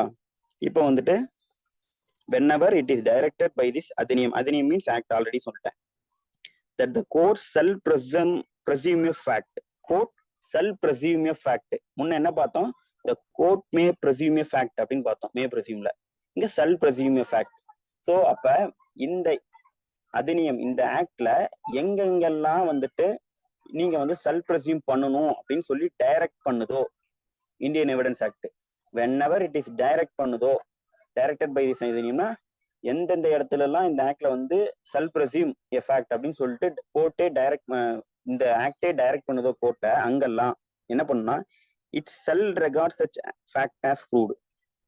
கோர்ட் என்ன பண்ணணும்? இட்ஸ் செல். இந்த இடத்துலயும் மேண்டேட்டரியான ஒரு கிளாஸ் தான் யூஸ் பண்ணிருக்காங்க, செல்ன்ற வேர்டை யூஸ் பண்ணி. சேல்னா என்னன்னா மேன்னா பண்ணலாம், 2 ஆப்ஷன் இருக்கு டிஸ்கிரிஷன் கோர்ட்டுக்கு. சேல்னா கோர்ட் வந்து அதை அப்படிதான் எடுத்துட்டாங்க. மேல என்ன கொடுத்துருப்பான்? It may either record such fact as proved. It may தான், may record such fact as proved தான். அது இங்க வந்துட்டு அந்த ப்ரூவ்டும் எடுத்துக்கலாம். ஆனா இங்க பாத்தீங்கன்னா செல் பிரசியூம்ல என்ன கொடுத்துருப்பான்? It shall record such fact as proved. So shall use பண்ணனால அந்த ஃபேக்டை வந்துட்டு ப்ரூவ்டுன்னு கோர்ட் எடுத்துக்கிட்டே தான் ஆகணும். கோர்ட்டுக்கு ஆப்ஷனே கிடையாது. ஓகேங்களா? நான் வந்து நம்ப மாட்டேன், நான் வந்து பிலீவ் பண்ணல, எனக்கு ப்ரூடன் மேனா இருந்து பார்த்தேன் பிலீவ் ஆகல அப்படின்ற வேலையெல்லாம் கோர்ட் இந்த இடத்துல செல் பிரசிம்னு கொடுத்துருக்க இடத்துல யூஸ் பண்ண முடியுமானா கிடையாது. கோர்ட்டுக்கு டிஸ்கிரிஷன் பவர் கட்டைல் பண்ணிடுறாங்க செல் பிரசிம். ஸோ செல் பிரசிம்னு வார்த்தை எங்கெங்கெல்லாம் இந்தியன் எவிடன்ஸ் ஆக்ட்லயோ இல்ல வேற ஏதோ ஒரு ஸ்பெஷல் எனாக்ட்மெண்ட்ஸ்லயோ இல்ல வந்து மைனர் ஆக்ட்ஸ்லயோ செல் பிரசிம்னு வார்த்தை இருக்கோ அங்கங்கெல்லாம் கோர்ட் என்ன பண்ணலாம் இல்ல என்ன பண்ணணும் அப்படின்னா அந்த ஃபேக்டை வந்து ப்ரூவ்டுன்னு தான் எடுத்துக்கணும். ஓகேங்களா? இதுக்கு வந்து or call for proof of it, இல்ல எனக்கு வேற ஏதாவது ஃபேக்ட் மூலமா ப்ரூவ் பண்ணுங்கன்னு போட்டு கேட்க முடியுமான்னா கேட்கவே முடியாது. ப்ரூவ்டுன்னு கொடுத்துட்டான், செல் பிரசிம் கொடுத்துட்டாங்கன்னா அதை ப்ரூவ்டுன்னு தான் எடுத்துக்கணும். போட்டு ப்ரூஃப் கொடுங்கன்னா வந்து கேட்க முடியாது. கோர்ட்டுக்கு டிஸ்கிரிஷன் கட் ஆகுது செல் பிரசிம்ல.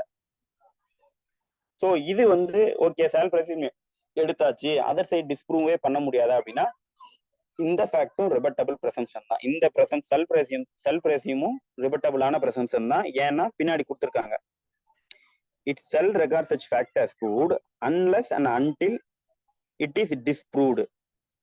எப்ப வரைக்கும் அந்த ஃபேக்டை ப்ரூவ்டும் எடுத்துக்கலாம்னா இதை வந்து டிஸ்ப்ரூவ் பண்ற வரைக்கும் ப்ரூவ்டும் எடுத்துக்கலாம். ஸோ மே பிரசிம்லையும் ப்ரூவ்டும் எடுத்துக்கிட்டா டிஸ்ப்ரூவ் பண்ணலாம். இங்க வந்து ப்ரூவ்டும் தான் எடுத்துக்கிட்டே ஆகணும் செல் பிரசிம்ல. அதை டிஸ்ப்ரூவ் பண்ண முடியாதுன்னா இங்கேயும் வந்துட்டு டிஸ்ப்ரூவ் பண்ணலாம், அதர் சைடுக்கு டிஸ்ப்ரூவ் பண்ற ஆப்ஷன் இருக்கு. ஸோ இந்த மாதிரி சால் பிரசியூம் அப்படின்றதுக்கு ஒரு இல்லஸ்ட்ரேஷன் பார்த்தா இன்னும் உங்களுக்கு கிளியர் கட்டா புரியும். இப்ப சால் பிரசியூம்க்கு எந்தெந்த இடத்துல எல்லாம் வந்துட்டு எவிடன்ஸ் ஆக்ட்ல சால் பிரசியூம் அப்படின்ற வந்து ஒரு இந்த பிரசம்ஷனுக்கு பேர் என்னன்னா பிரசம்ஷன் ஆஃப் லா. ஏன்னா ப்ரெசம்ஷன் லா வந்து என்ன பண்ணுது கோர்ட்டை, மேல சொன்னது ப்ரெசம்ஷன் ஆஃப் ஃபேக்ட். கோர்ட்டுக்கு 2 ஆப்ஷன் இருக்கு. அந்த ஃபேக்டை வந்து ப்ரூவ்னு எடுத்துக்கலாம், வேற ஏதாவது ப்ரூஃபும் கேட்கலாம். ஆனா செல்ஃப் ரெஸ்யூம்ல வரும்போது கோர்ட்டுக்கு நோ டிஸ்கிரிப்ஷன் அப்படின்னு கட்டைல் பண்றதுனால, லா வந்து கோர்ட்டை மேண்டேட் பண்ணதுனால இதை வந்து ப்ரெசம்ஷன் ஆஃப் லா அப்படின்னு சொல்றோம்.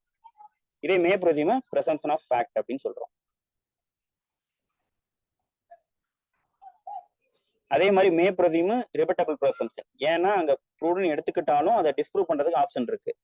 அதே மாதிரிதான் செல்ஃப் ரெஸ்யூமும் என்னன்னா ரிபட்டபிள் ப்ரெசம்ஷன். ஏன்னா unless and until it is disproved வரைக்கும் தான் அதை ப்ரூவ்னு எடுத்துக்க முடியும். ஸோ இதுவும் என்னன்னா ரிபட்டபிள் ப்ரெசம்ஷன் தான். Rebuttable by way of direct evidence, circumstantial evidence. இங்க வந்துட்டு மியர் எக்ஸ்பிளனேஷன். எப்படி நான் வந்து 3 வகையில சொன்னேன். மே ப்ரெஸ்யூமை ரிபட்டபிள் பண்றதுக்கு 3 வகையில ரிபட்டபிள் பண்ணலாம்னு சொன்னேன். என்னென்ன சொன்னா direct evidence, circumstantial evidence, explanation under section 313(1)B of CRPC கீழே டிஸ்ப்ரூவ் பண்ணலாம், ரிபட்டபிள் பண்ணலாம் அப்படின்னு சொன்னேன். அதை மறுதளிக்கும் வகையில அந்த ப்ரூவ்னு எடுத்துக்கிட்ட ஃபேக்டை மறுதளிக்கும் வகையில இது வந்து பொய்ன்னு சொல்லி காமிக்கிறதுக்கு இந்த 3 வகையை பயன்படுத்தலாம். நேரடி சாட்சியத்தையும் சூழ்நிலை சாட்சியத்தையும் 313(1)B சிஆர்பிசியில் கூடிய விளக்கத்தையும் மூலமாகவும் நம்ம வந்து டிஸ்ப்ரூவ் பண்ணலாம்னு பார்த்தோம். இதுவே இந்த இதுல வந்துட்டு எந்தெந்த வகையெல்லாம் டிஸ்ப்ரூவ் பண்ணலாம் அப்படின்னா, இது வந்து கோர்ட்டுக்கு மேண்டேட் பண்ணக்கூடிய ப்ரெசம்ஷன் ஆஃப் லா இல்லையா. இங்க மியர் எக்ஸ்பிளனேஷனை வச்சு இந்த லீகல் ப்ரெசம்ஷன், ஏன்னா இது ப்ரெசம்ஷன் ஆஃப் லா, இந்த லீகல் ப்ரெசம்ஷனை ரிபட்டபிள் பண்ண முடியுமா, மியர் எக்ஸ்பிளனேஷன் பத்தாது. 313(1)ல எக்ஸ்பிளனேஷன் கொடுக்கறதுனால செல்ஃப் ரெஸ்யூம்ல இருக்கக்கூடிய ப்ரெசம்ஷன் வந்துட்டு அடிபட்டு போகாது. சம் மோர் எவிடன்ஸ் தேவைப்படுது. ஸோ இந்த செல்ஃப் ரெஸ்யூமை நம்ம ரிபட்டபிள் பண்ணலாமானா பண்ணலாம். எப்படி பண்ணணும்னா by way of direct evidence and circumstantial evidence மூலமா தான். மியர் எக்ஸ்பிளனேஷன் செல்ஃப் ரெஸ்யூமுக்கு ரிபட்டபிளுக்கு பத்தாது. டைரக்ட் எவிடன்ஸ் மூலமாகவும் சர்கம்ஸ்டன்ஷியல் எவிடன்ஸ் மூலமாகவும் தான் டிஸ்ப்ரூவ் பண்ண முடியும். ஓகேங்களா. ஸோ அதான் சொல்லிட்டு நேரடி சாட்சியும் சூழ்நிலை சாட்சியும் மூலமாக தான் செல்ஃப் ரெஸ்யூமை ரிபட்டபிள் மறுதளிக்க முடியும். இதே மே ப்ரெஸ்யூமை பொறுத்த வரைக்கும் direct evidence, circumstantial evidence, explanation 313(1)B இருக்கக்கூடிய எக்ஸ்பிளனேஷன் 3 வழியாக பண்ணலாம். இதுல வந்து 2 வகையில தான் இது வந்து ரிபட்டபிள் பண்ண முடியும். இதுதான் செல்ஃப் ரெஸ்யூமோட டெஃபினிஷன். செல்ஃப் ரெஸ்யூம் எங்கெங்கெல்லாம் எவிடன்ஸ் ஆக்ட்ல வந்துட்டு பாரதிய சாட்சி அதிநியம் வந்து நீ இங்க ஈக்குவல் ப்ரொவிஷன்ஸ் வந்து பாத்துருங்க. நான் வந்து அந்த செக்ஷன் போகும்போது அதை டீட்டெயிலா எடுக்கிறேன். இந்தியன் எவிடன்ஸ் ஆக்ட் 1872ல எங்கெங்க இருக்கு அப்படின்றத நான் சொல்லிடுறேன். செல்ஃப் ரெஸ்யூம் எங்கெங்க இருக்கு. 79, 80, 81, 81A, 82, 83, 84, 85, 85 capital A, 85 capital B, 85 capital C. So 79ல இருந்து 85 வரைக்கும் இருக்கு செல்ஃப் ரெஸ்யூம் அப்படின்ற வார்த்தை. அதே போல 89ல இருக்கு, 113 கேபிட்டல் பில இருக்கு, 114 கேபிட்டல் ஏல இருக்கு. ஸ்பெஷல் ஆக்ட்ஸ்ல நிறைய இடத்துல வருது. பேசிக்கா நம்ம ட்ரையல் கோர்ட்ல ஸ்பெஷல் ஆக்ட்ஸ்ல எங்க வருதுன்னா, நெகோசியபிள் இன்ஸ்ட்ருமெண்ட்ஸ் ஆக்ட்ல செக்ஷன் 118 அண்ட் 139. இது வந்து நீங்க கண்டிப்பா ஜட்மெண்ட் ரைட்டிங்ல யூஸ் பண்ண கூட ப்ரொவிஷன். அந்த ப்ரொவிஷன்ல இருக்கக்கூடிய செல்ஃப் ரெஸ்யூம்ன்ற வார்த்தையை வந்துட்டு இன்டர்பிரேஷன் கொடுக்கறதுக்கு நம்ம ஃபர்ஸ்ட் என்ன தெரிஞ்சு வச்சுக்கணும், எவிடன்ஸ் ஆக்ட்ல செல்ஃப் ரெஸ்யூமோட டெஃபினிஷன் என்ன, அதோட வேல்யூ என்ன தெரிஞ்சு வச்சுக்கணும். ஸோ இது வந்து ஜட்மெண்ட் ரைட்டிங்ல யூஸ் ஆகக்கூடிய ஒரு ப்ரொவிஷன் தான். நாட் ஓன்லி 118 அண்ட் 139 பார்க்கக்கூடிய may resume, self resume, conclusive proof. Prelims and மெயின்ஸ்லயும் வந்து கொஸ்டின் கேட்டுக்கிட்டே இருப்பாங்க. சிவில் ஜட்ஜ் அண்ட் ஏபிபியில் ப்ரிலிம்ஸ் மெயின்ஸ்லயும் கேட்டுக்கிட்டே தான் இருக்காங்க. ஓகேங்களா. ஸோ இது வந்து presumption of law, self resume அப்படின்றது. ரிப்பீட் என்ன பண்ணணும் அப்படின்னா, செல்ஃப் ரெஸ்யூம் தான் எந்தெந்த ப்ரொவிஷன்ல இருக்குன்னு ரிப்பீட் பண்ண சொல்றீங்களோ. கண்மணி ma'am. Yes sir, yes sir. Okay ma'am, நான் ரிப்பீட் பண்றேன். ஓகே. 79ல இருந்து 85 கேபிட்டல் சி வரைக்கும்.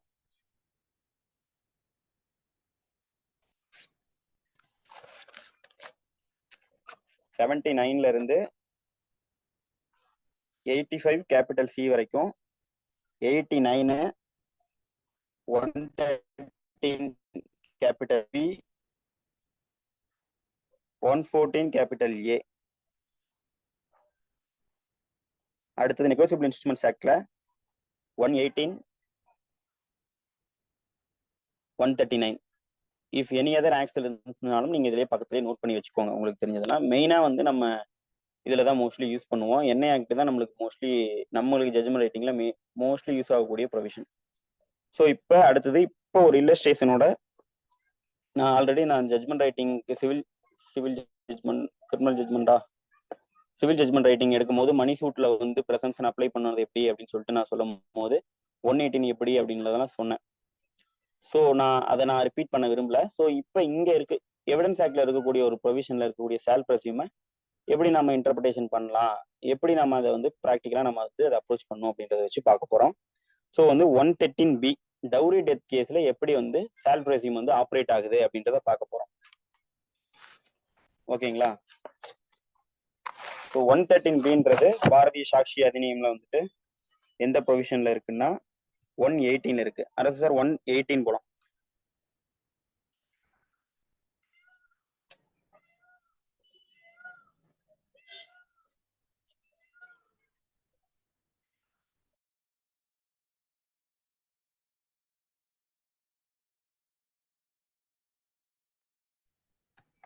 So 118 presumption as to dowry death. So படிக்கிறேன், அப்படியே பாருங்க, ஃபாலோ பண்ணிக்கோங்க.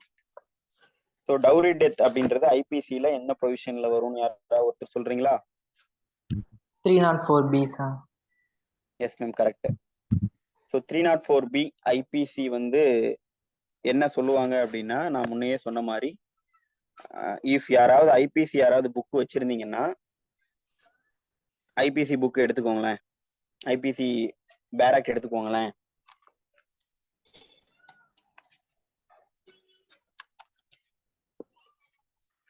யாராவது வச்சிருக்கீங்களா? வச்சிருந்தீங்கன்னா நீங்க எடுத்து 304B ப்ரொவிஷன் படிக்கிறீங்களா? பக்கத்துல இருக்கா? இல்லைன்னா சொல்லுங்க, நான் மொபைல்ல பார்த்து நானே படிக்கிறேன். சரி, நானே படிச்சிடறேன். யாராவது நீங்க மொபைல்லையும் கூட போட்டு பாருங்க 304B ஐபிசி.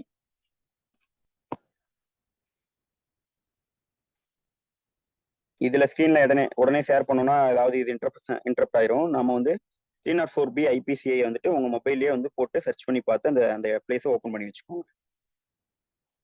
நான் படிக்கிறேன், அதை பார்த்து அப்படியே ஃபாலோ பண்ணிக்கோங்க.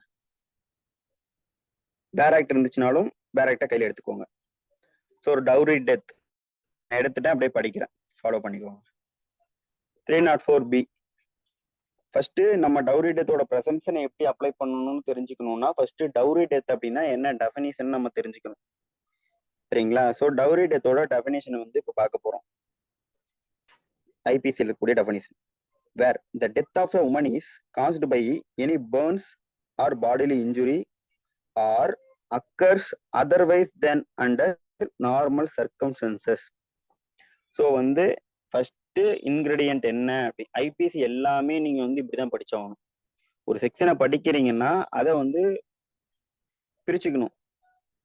அதோட லிம்பு ஒவ்வொன்றையும் அதோட இன்கிரீடியன்ட் ஒவ்வொன்றையும் தனித்தனியா நம்ம பிரிச்சு பார்த்து தான் படிக்கணும். ஸோ டவுரி டெத்தோட இன்கிரீடியன்ட் என்னன்னா, where a death of a woman is caused by any, first woman வந்து டைட் ஆயிருக்கும். Death of a woman dowry டெத்துன்னு போட்டு 304B போட்டு நோட் பண்ணி வச்சுக்கோங்க. First ingredient woman must be died. ஓகேங்களா? டெத் ஆஃப் உமன் இருக்கணும். அடுத்தது அந்த டெத் இப்படி எப்படி காஸ் ஆயிருக்கணும்னா, caused by any burns or bodily injury or occurs otherwise then under normal circumstances. அவங்களோட மரணம் வந்து எப்படி நிகழ்ந்திருக்கணும் அப்படின்னா, பர்ன்ஸ் ஒரு தீக்காயம் மூலமாகவோ, ஓகேங்களா, அந்த மாதிரி பர்ன்ஸ். அடுத்தது பாடியில இன்ஜுரி உடல் ரீதியான ஒரு காயத்தின் மூலமாகவோ. இன்ஜுரி அப்படின்றது எலாபரேட்டான டெஃபினிஷன் எங்க ஐபிசியை பொறுத்த வரைக்கும் செக்ஷன் 44 ஐ திங்க். இன்ஜுரின்றது உடல்ல ஏற்படுற காயமும் ஐபிசியை பொறுத்த வரைக்கும் இன்ஜுரி தான். ஒரு ப்ராப்பர்ட்டிக்கு டேமேஜ் ஏற்படுத்துறதும் இன்ஜுரி தான். ஒருத்தவங்களோட ரெப்யூட்டேஷனை வந்து பாதிக்கிறதும் இன்ஜுரி தான். ஐபிசியோட டெஃபினிஷன்ல இன்ஜுரிக்கு வந்துட்டு மியர் வந்து பாடியில ஏற்படுற காயம், வெட்டு அந்த மாதிரி மட்டும் இன்ஜுரி கிடையாது. உடல் ரீதியான காயம்தான். ஒரு ரெப்யூட்டேஷனை வந்து குறைக்கிற மாதிரி ஒருத்தங்களை தரக்குறைவா டிஃபைன் பண்றதும் இன்ஜுரி தான். ஒருத்தங்களோட ப்ராப்பர்ட்டி ரைட் அஃபெக்ட் பண்ற மாதிரி பண்றதும் இன்ஜுரி தான். ஸோ இது எல்லாமே இன்ஜுரின்ற டெஃபினிஷனுக்குள்ள ஐபிசிக்குள்ள வந்துடும். ஸோ டெத் ஆஃப் உமன் வந்து எப்படி காசு பண்ணப்பட்டிருக்கணும்னா, இந்த இடத்துல என்ன இன்ஜுரி சொல்றாங்கன்னா, மியர் பாடியில இன்ஜுரி, உடல் ரீதியான காயத்தின் வழியாகவோ, பேர்ன்ஸ் வழியாகவோ, இல்ல சாதாரண வகையில இல்லாம, சாதாரண இயற்கையான மரணம் இல்லாம, அக்கர்ஸ் அதர்வைஸ் தென் அண்டர் நார்மல் சர்க்கம்ஸ்டன்சஸ், சாதாரண வகையில் இல்லாம ஏதோ ஒரு அசாதாரண வகையில அவங்களோட மரணம் நிகழ்ந்திருக்கணும். ஸோ இந்த இன்கிரீடியன்ட் ஃபுல்ஃபில் ஆயிருக்கணும். அந்த மரணம் எத்தனை வருஷத்துக்குள்ள நடந்திருக்குன்னா 7 years ஆஃப்டர் மேரேஜ் டேட்ல இருந்து 7 வருஷத்துக்குள்ள நடந்திருக்கணும். And it is shown that soon before her death. இந்த சூன் பிஃபோர் ஹர் டெத் அப்படின்ற வார்த்தை மெயினான வார்த்தை. அந்த சூன் பிஃபோர் ஹர் டெத்னா அவங்க வந்துட்டு கேஸ் பேசிஸ்ல சூன் பிஃபோர் டெத்னா, நான் இப்போ வந்து அந்த உமன் டைட் ஆகுறாங்க அப்படின்னா, இப்போ வந்து டைம் வந்து 6:56 PM வந்துட்டு இப்போ ஒரு அரை மணி நேரம் முன்னாடி, 1 மணி நேரம் முன்னாடி சூன் பிஃபோர் டெத் குரியாலிட்டி கமிட் ஆயிருக்கும்னா, அரை மணி நேரம் முன்னாடியா, 1 மணி நேரம் முன்னாடியா, இல்ல மதியமா, இன்னைக்கு மதியம் நடந்திருக்கணுமா குரியாலிட்டி அப்படின்றதெல்லாம் கிடையாது. ஈச் கேஸ் டு கேஸ் பேசிஸ்ல எது சூன் பிஃபோர் டெத்ன்றது ஒவ்வொரு கேஸோட சூழ்நிலைகளை வச்சுதான் முடிவு பண்ணுமே ஒழிய, இவ்வளவு நேரத்துக்கு முன்னாடி தான் சூன் பிஃபோர் டெத் அப்படின்றத நம்ம முடிவு பண்ண முடியாது. ஸோ அவங்களோட சூன் பிஃபோர் டெத் என்ன ஆயிருக்கணும் அப்படின்னா, she was subjected to cruelty or harassment by her husband or relative of her husband. கணவனோ உறவினர்கள் மூலமா அவங்க வந்து கொடுமைக்கு உள்ளாக்கப்பட்டிருக்கணும், குயாலிட்டி ஆர் ஹராஸ்மெண்ட்டுக்கு உள்ளாக்கப்பட்டிருக்கணும். எது ரிலேட்டடான ஏன்னா இது வந்து டவுரி டெத் அப்படின்ற பொசிஷன். அந்த குயாலிட்டி எது ரிலேட்டடா இருக்கணும்னா, in connection with any demand of dowry related ஹராஸ்மெண்ட்டுக்கு வந்துட்டு அவங்க வந்து கணவனோட உறவினர்கள் மூலமாகவோ அவங்க வந்து உட்படுத்தப்பட்டிருந்தாங்க அப்படின்னா, இதுக்கு பேர் தான் டவுரி டெத் அப்படின்ற டெஃபினிஷன். இதுக்கு என்ன பனிஷ்மெண்ட் அப்படின்லாம் வந்து ப்ரொவிஷன்ல பார்த்துப்போம். ஸோ இதுதான் நமக்கு டவுரி டெத்னா என்னன்னு தெரிஞ்சிருச்சு. 7 வருஷத்துக்குள்ள வந்து ஒரு உமன் வந்து டைடா இருக்கணும். அந்த உமனோட மரணம் வந்துட்டு ஒரு தீக்காயம் மூலமாகவோ, இல்ல உடல் ரீதியான காயம் மூலமாகவோ, இல்ல அசாதாரண சூழ்நிலையிலயோ அந்த மரணம் நிகழ்ந்திருக்கணும். அடுத்தது அந்த அந்த மரணம் நிகழ்த்துறதுக்கு சற்று முன்னதாக சூன் பிஃபோர் டெத்னா சொல்லிட்டேன். There is no definite time இந்த ஐபிசி. டெஃபினட்டான டைம் கிடையாது. இவ்வளவு டைமுக்குள்ளதான் இருந்தாதான் அது சூன் பிஃபோர் டெத்லாம் கிடையாது. ஸோ மரணத்துக்கு சற்று முன்னதாக அவங்க எதுக்கு உட்படுத்தப்பட்டிருக்குன்னா, குரியாலிட்டி ஆர் ஹராஸ்மெண்ட்டுக்கு உட்படுத்தப்பட்டிருக்கணும்.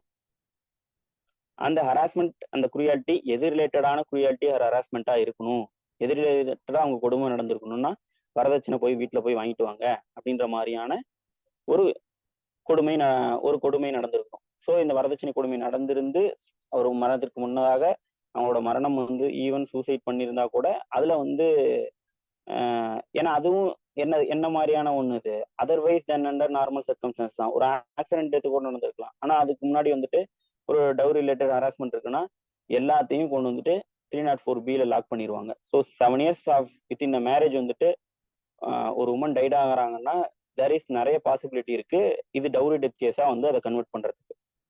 ஸோ இது 304B டெஃபினிஷன். இப்போ வந்து இது நம்ம 113Bக்கு இது ப்ரெசம்ப்ஷன் என்னன்னு பார்க்க போறோம். ப்ரெசம்ப்ஷன் 113B அதை வந்து இங்க என்ன பாரதிய சாட்சி அதிநியம்ல 118 சொல்லியிருக்காங்க. ஸோ 118 நான் படிக்கிறேன். டவுரி டெத் என்னன்னு புரிஞ்சிருப்பீங்க. 118 என்ன சொல்றாங்க, டவுரி டெத்துக்கு என்ன ப்ரெசம்ப்ஷன் இருக்கு, சால் பிரசியூம் தான் நம்ம பார்த்துட்டு இருக்கோம். அதுல என்ன ப்ரெசம்ப்ஷன் இருக்குன்னு நம்ம 118 பார்ப்போம். Bharatiya Sakshya அதிநியம்ல when the question is whether a person has committed the dowry death of a woman, ஒரு கேஸ்ல என்ன வந்து கொஸ்டின் வந்து கிரிமினல் கேஸ்ல என்ன கொஸ்டின் ரைஸ் ஆகுதுன்னா, ஒரு நபர்னா யாரு டவுரி டெத்ல வந்து அக்யூஸ்டா மாறுவாங்கன்னா ஹஸ்பண்டோ இல்லைன்னா ரிலேட்டிவ் ஆஃப் ஹஸ்பண்டோ, அதுதான் ஒரு நபர். அவங்களதான் இந்த இடத்துல எ பர்சன் மென்ஷன் பண்றாங்க. இவங்க தான் டவுரி டெத்துக்கு காரணமாகலாம், இவங்க வந்து டவுரி டெத்தை கமிட் பண்ணிருக்காங்களா அப்படின்றது ஒரு கேஸ்ல கொஸ்டின் வருதுன்னா என்ன, and it is shown that முன்ன சொன்ன மாதிரி என்னத்தை காமிக்கிறாங்கன்னா ஃபண்டமெண்டல் ஃபேக்ட்ஸ், இனிஷியல் ஃபேக்ட்ஸை காமிக்கிறாங்க. It is shown that soon before her death such woman had been subjected by such person, அந்த நபரால குரியாலிட்டிக்கு உட்படுத்தப்படுறாங்க, குரியாலிட்டி ஆர் ஹராஸ்மெண்ட்டுக்கு உட்படுத்தப்படுறாங்க. எதுக்காகனா for or in connection with demand of dowry. அப்படி இந்த மாதிரி ஒரு டிமாண்ட் ஆஃப் டவுரி ரிலேட்டடா ஒரு வந்துட்டு மரணத்துக்கு சற்று முன்னாடி வந்து டிமாண்ட் ஆஃப் டவுரி இருக்கு அப்படின்னாலோ, அடுத்தது பாத்தீங்கன்னா அந்த உமன் வந்துட்டு அந்த அந்த டிமாண்ட் ஆஃப் டவுரி ரிலேட்டடா ஒரு குரியாலிட்டி ஆர் ஹராஸ்மெண்ட் இருக்குன்னு காமிச்சினாலோ, அது வந்து within 7 years of her marriage இருக்குன்னு காமிச்சிட்டாங்கனாலோ என்ன presumption? The court shall presume that such person had caused dowry death. அந்த நபர் தான் டவுரி டெத்தை காஸ் பண்ணாங்கிறது presumption. The court shall presume, இந்த வார்த்தை தான் முக்கியம். நம்ம முன்னாடி என்ன பார்த்தோம்? ஷால் பிரசியூம்னா என்ன டெஃபினிஷன் பார்த்தோம்? ஷால் பிரசியூம்னா when ever it is directed by this adhiniyam. எந்தெந்த இடத்துல எல்லாம் இந்த அதிநியம்ல வந்துட்டு கோர்ட்ஸ் வந்துட்டு ஷால் பிரசியூம் மென்ஷன் பண்ணியிருக்காங்களோ அங்கங்கெல்லாம் பார்த்தீங்கன்னா நம்ம வந்து the court shall regard such fact as proved அப்படின்னு எடுத்துக்கணும்னாங்க. கோர்ட்டு ஷால் கண்டிப்பா அந்த ஃபேக்டை ப்ரூவ்டு தான் எடுத்துக்கணும். கோர்ட்டுக்கு வந்து நான் ப்ரூவ்டும் எடுத்துக்க மாட்டேன்னா சொல்ல முடியாது. அப்ப கோர்ட் வந்து இந்த ஷால் பிரசியூம்லையும் எடுத்த உடனே வந்து டவுரி டெத்ல எஃப்ஐஆர் போட்டுட்டாலே பிரசம்சன் இருக்கு, நீங்க எதுவுமே நிரூபிக்க தேவையில்ல, நான் அக்யூஸ்ட கன்விக்ஷன் கொடுத்துட்றேன், அக்யூஸ்டே வந்துட்டு நான் தப்பு பண்ணலன்னு ப்ரூவ் பண்ணிட்டோம் அப்படின்னு சொல்ல முடியுமானா இல்ல. பிரசம்சன் இருக்குன்றதுக்காக நம்ம வந்து டவுரி டெத்ல எஃப்ஐஆர் போட்டாலே கன்விக்ஷன் கொடுத்துடக்கூடாது. சம் ஃபண்டமெண்டல் ஃபேக்ட்ஸை ப்ரூவ் பண்ணணும். ஃபண்டமெண்டல் ஃபேக்ட்ஸ் என்ன? பிரசம்சன் 113 இந்த 118லயே சொல்லியிருக்காங்க பாரதிய சாட்சி அதிநியம்ல. நியூ பழைய ஆக்ட் ஓல்ட் ஆக்ட்ல வந்து இந்தியன் எவிடன்ஸ் ஆக்ட்ல வந்துட்டு 113B சொல்லியிருக்காங்க. என்ன fundamental facts?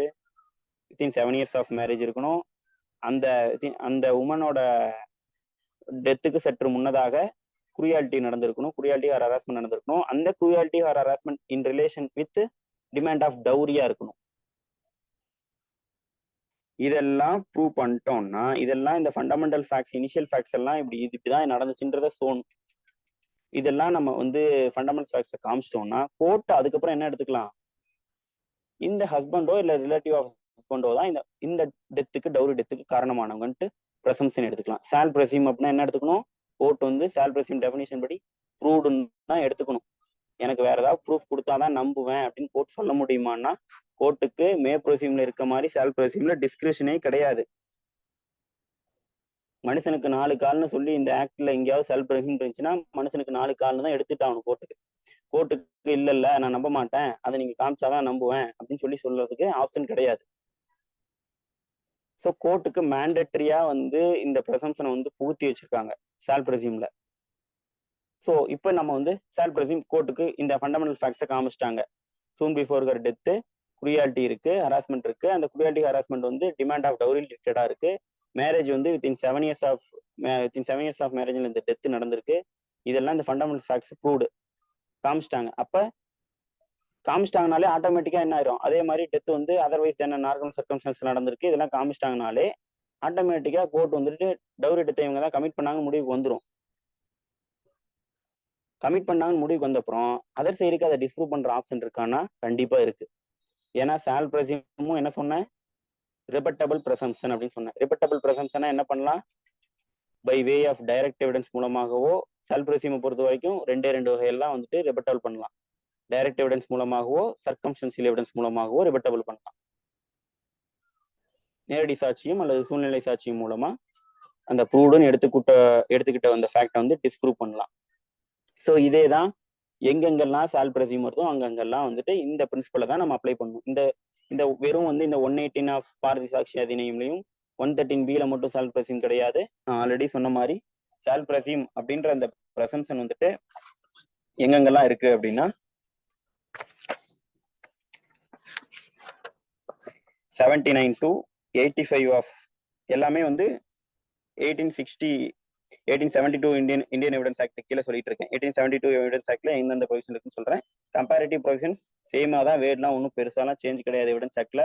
Evidence act new ஆக்டுக்கும் ஓல்டு ஆக்டுக்கும் என்ன மேஜர் டிஃபரன்ஸ்னா எல்லாம் எலக்ட்ரானிக் எவிடன்ஸ் ரிலேட்டடா நிறைய வந்து ஆட் பண்ணியிருக்காங்களே ஒழிய எலக்ட்ரானிக் மோட்ல வந்து எவிடன்ஸையே ரெக்கார்ட் பண்ணலாம்னு சொல்லியிருக்காங்களே ஒழிய பெருசா மேஜர் சேஞ்சஸ்லாம் ஒன்றும் இல்லை. ஸோ கம்பேரிட்டிவ் ப்ரொவிஷன்ஸ் என்னன்னு பார்த்துட்டாலே அங்க இருக்கிறது தான் இங்கேயும் இருக்கும். மோஸ்ட்லி சம் மைனர் சேஞ்சஸ் தான் இருக்கு. ஸோ ஓல்ட் ஆக்ட்ல எங்கெங்கெல்லாம் ஷால் பிரசியூம் இருக்கு அப்படின்னா 79 to 85C 89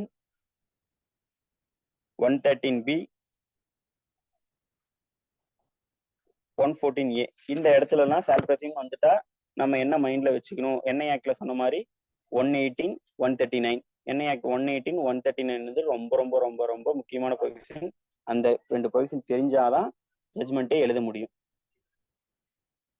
ஓகேங்களா? ஸோ என்ஐ ஆக்ட் ஜட்மெண்ட், ஏன்னா என்ஐ ஆக்ட் ஜட்மெண்ட் கண்டிப்பா ஒரு கொஸ்டின் கேட்பான் செக் கேஸை பேஸ் பண்ணி. ஸோ அதனால நம்ம அது தெரிஞ்சாதான் அதை பண்ண முடியும். அதனால 118 139 கரெக்டா பார்த்துக்கோங்க. 118 139 ப்ரெசம்ப்ஷன் வரணும்னாலும் என்ன பண்ணிருக்கணும்? எக்ஸிகியூஷன்ஸ் ப்ரூவ்டா இருக்கணும், இல்லைன்னா அட்மிட்டடா இருக்கணும். எக்ஸிகியூஷன் மீன்ஸ் அதுக்குரிய சிக்னேச்சரோ தம்பம் பிரசனோ என்னதுதான் அப்படின்னு சொல்லி அட்மிட் பண்ணிட்டாலோ இல்ல ப்ரூவ் பண்ணிட்டாலோ ப்ரெசம்ப்ஷன்ஸ் 118லயும் 139லயும் ஆப்ரேட் ஆயிட்டு எல்லாம் அதுல கூடிய டேட்டு சிக்னேச்சர் கன்சல்டேஷன் பாஸ் ஆயிருக்கு, இந்த விஷயம் எல்லாம் ப்ரொசீவ் பண்ணிக்கணும். அப்ப பர்டன் யார் மேல போயிடும்? மணி சூட்டா இருந்துச்சுன்னா டிஃபெண்டன்ட் மேல போயிடும். செக் கேஸ் கிரிமினல் கேஸா இருந்துச்சு 138 கேஸா இருந்துச்சுன்னா அக்யூஸ்ட் மேல பர்டன் போயிடும். ஸோ ப்ரெசம்ப்ஷன் யாருக்கு ஒருத்தருக்கு ஃபேவரா ஆப்ரேட் ஆக ஆரம்பிச்சுன்னா பர்டன் அடுத்த பார்ட்டிக்கு ஷிஃப்ட் ஆயிருச்சு அப்படின்னு அர்த்தம்.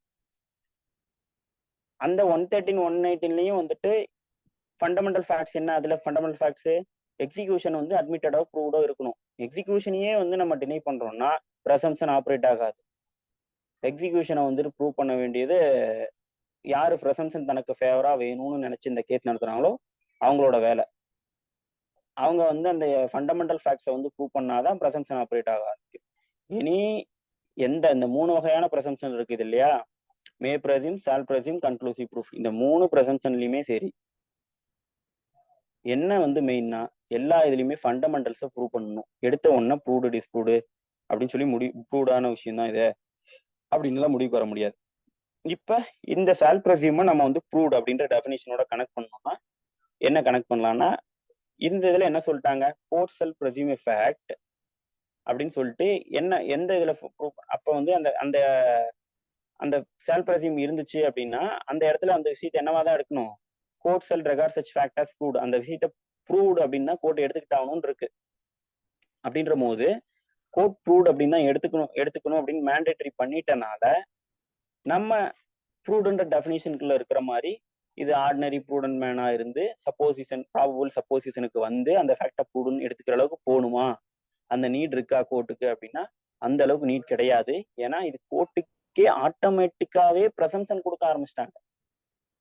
நீ இதை வந்து ப்ரூவ்டுன்னு தான் எடுத்துக்கணும். நீ போயிட்டு ஆர்டினரி ப்ரூடன்ட் மேன் தியரிலாம் இந்த இடத்துல அப்படியே பண்ணவே தேவையில்லை. ஸோ இது வந்து ப்ரெசம்ப்ஷன் கிளாஸ். ஸோ எங்கெங்கெல்லாம் ப்ரெசம்ப்ஷன் கிளாஸ் இருந்துச்சுன்னா கோர்ட்டுக்கு அந்த விஷயத்த அந்த அந்த தரப்பு பார்ட்டிஸ்க்கு வந்து அதை வந்து ப்ரூவ் பண்றதுக்கான வேலை வந்து ரொம்ப ரொம்ப கம்மி. சில ஃபண்டமெண்டல்ஸை கோர்ட் முன்னாடி வச்சுட்டோம்னாலே கோர்ட் வந்து அந்த ஃபேக்ட் என்ன தான் எடுத்தாகணும்? ப்ரூவ்டுன்னு தான் எடுத்துக்கிட்டாகணும். கோர்ட்டுக்கு வேற ஆப்ஷன் கிடையாது சால் பிரசியூம்ல. இதே மே பிரசியூம்ல உன்னையே சொன்ன மாதிரி கோர்ட்டுக்கு டிஸ்கிரிப்ஷன் இருக்கு. கோர்ட் ப்ரூவ்டுன்னு எடுத்துக்கலாம். Or call for proof of it, வேற ஏதாவது எனக்கு ப்ரூஃப் வேணும் அப்படின்னு கேட்கலாம். ஸோ அதே போல 2 ப்ரெசம்ப்ஷனுமே மே பிரசியூம் சால் பிரசியூம் 2 ப்ரெசம்ப்ஷனுமே என்னன்னா ரிபட்டபிள் ப்ரெசம்ப்ஷன்ஸ். அதை வந்து டிஸ்ப்ரூவ் பண்றதுக்கான ஆப்பர்ச்சுனிட்டி மே பிரசியூம்லயும் இருக்கு சால் பிரசியூம்லயும் இருக்கு. அன்லெஸ் அண்ட் அன்டில் டிஸ்ப்ரூவ்டுன்ற வார்த்தை மே பிரசியூம்லயும் இருக்கு சால் பிரசியூம்லயும் இருக்கு. ரெண்டுமே ரிபட்டபிள் ப்ரெசம்ப்ஷன்ஸ். மே பிரசியூம் வந்து ப்ரெசம்ப்ஷன் ஆஃப் ஃபேக்ட். ஏன்னா அதுக்கு வந்து 2 ஆப்ஷன் இருக்கு. கோர்ட்டுக்கு டிஸ்கிரிப்ஷன் இருக்கு. 2 ஆப்ஷன், ப்ரூவ்டுன்னு எடுத்துக்கலாம், வேற ஏதாவது ப்ரூஃப் கொடுங்கன்னு கேட்கலாம். So presumption of fact. இது வந்து ப்ரெசம்ப்ஷன் ஆஃப் லா வந்து மேண்டேட் பண்ணி நீ இது வந்து சால் பிரசியூம் இதை ப்ரூவ்டுன்னு தான் எடுத்துக்கணும், it shall record such fact as proved அப்படின்னு கொடுத்தனால இது வந்து ப்ரெசம்ப்ஷன் ஆஃப் லா. இது வந்து லீகல் ப்ரெசம்ப்ஷன் அப்படின்னு சொல்லுவோம். ஸோ இதுதான் மே பிரசியூம் செல் பிரசியூம். ஸோ இப்போ வந்து கன்க்ளூசிவ் ப்ரூஃப் அப்படின்றது என்னன்னு பார்த்துட்டோம்னா நம்ம வந்து இந்த செஷனை வந்துட்டு கன்க்ளூட் பண்ணலாம். ஸோ சால் பிரசியூம் அப்படின்றதும் ஒன்றும் சின்ன விஷயம் கிடையாது. சால் பிரசியூம் ஃபர்ஸ்ட் மே பிரசியூம் என்னென்ன ஆரம்பிச்சிச்சுன்னு பார்த்தோம். whenever it is provided by this act அப்படின்னு ஆரம்பிக்கும். whenever it is, இந்த இடத்துல அதிநியம்னு ஆரம்பிக்குது இல்லையா? whenever it is provided by this Adhiniyam. அதே போல இதுல என்னது சால் பிரசியூம்ல whenever it is directed by this Adhiniyam. ப்ரொவைடர்னு வந்து வேர்டை மே பிரசியூம்ல காயின் பண்ணியிருப்பாங்க, டைரக்டட் அப்படின்ற வேர்டை சால் பிரசியூம்ல காயின் பண்ணியிருப்பாங்க. கன்க்ளூசிவ் ப்ரூஃப்ல என்ன வேர்டை காயின் பண்ணாங்கன்னா டிக்ளேர்ட் அப்படின்னு காயின் பண்றாங்க. மே பிரசியூம்னா மியர் ப்ரொவைட் தான் பண்ணியிருக்காங்க. சால் பிரசியூம்னா அதுக்கு மேல கொஞ்சம் போய் டைரக்ட் பண்றாங்க, நீ இப்படிதான் பண்ணி ஆகணும்ட்டு. கன்க்ளூசிவ் ப்ரூஃப்ல டிக்ளேர் நீ இப்படிதான் பண்ணி ஆகணும், வேற ஆப்ஷனே கிடையாது அப்படின்னு ஃபிக்ஸ் பண்றதுனால கன்க்ளூசிவ் ப்ரூஃப், அறுதியான சான்று அப்படின்னு தமிழ்ல சொல்லுவோம். இதை நீ இப்படிதான் எடுத்துக்கிட்டாகணும் அப்படின்னு சொல்லி கோர்ட்டை வந்து மேண்டேட் பண்ணக்கூடிய ஒரு ப்ரொவிஷன் தான் வந்து கன்க்ளூசிவ் ப்ரூஃப்.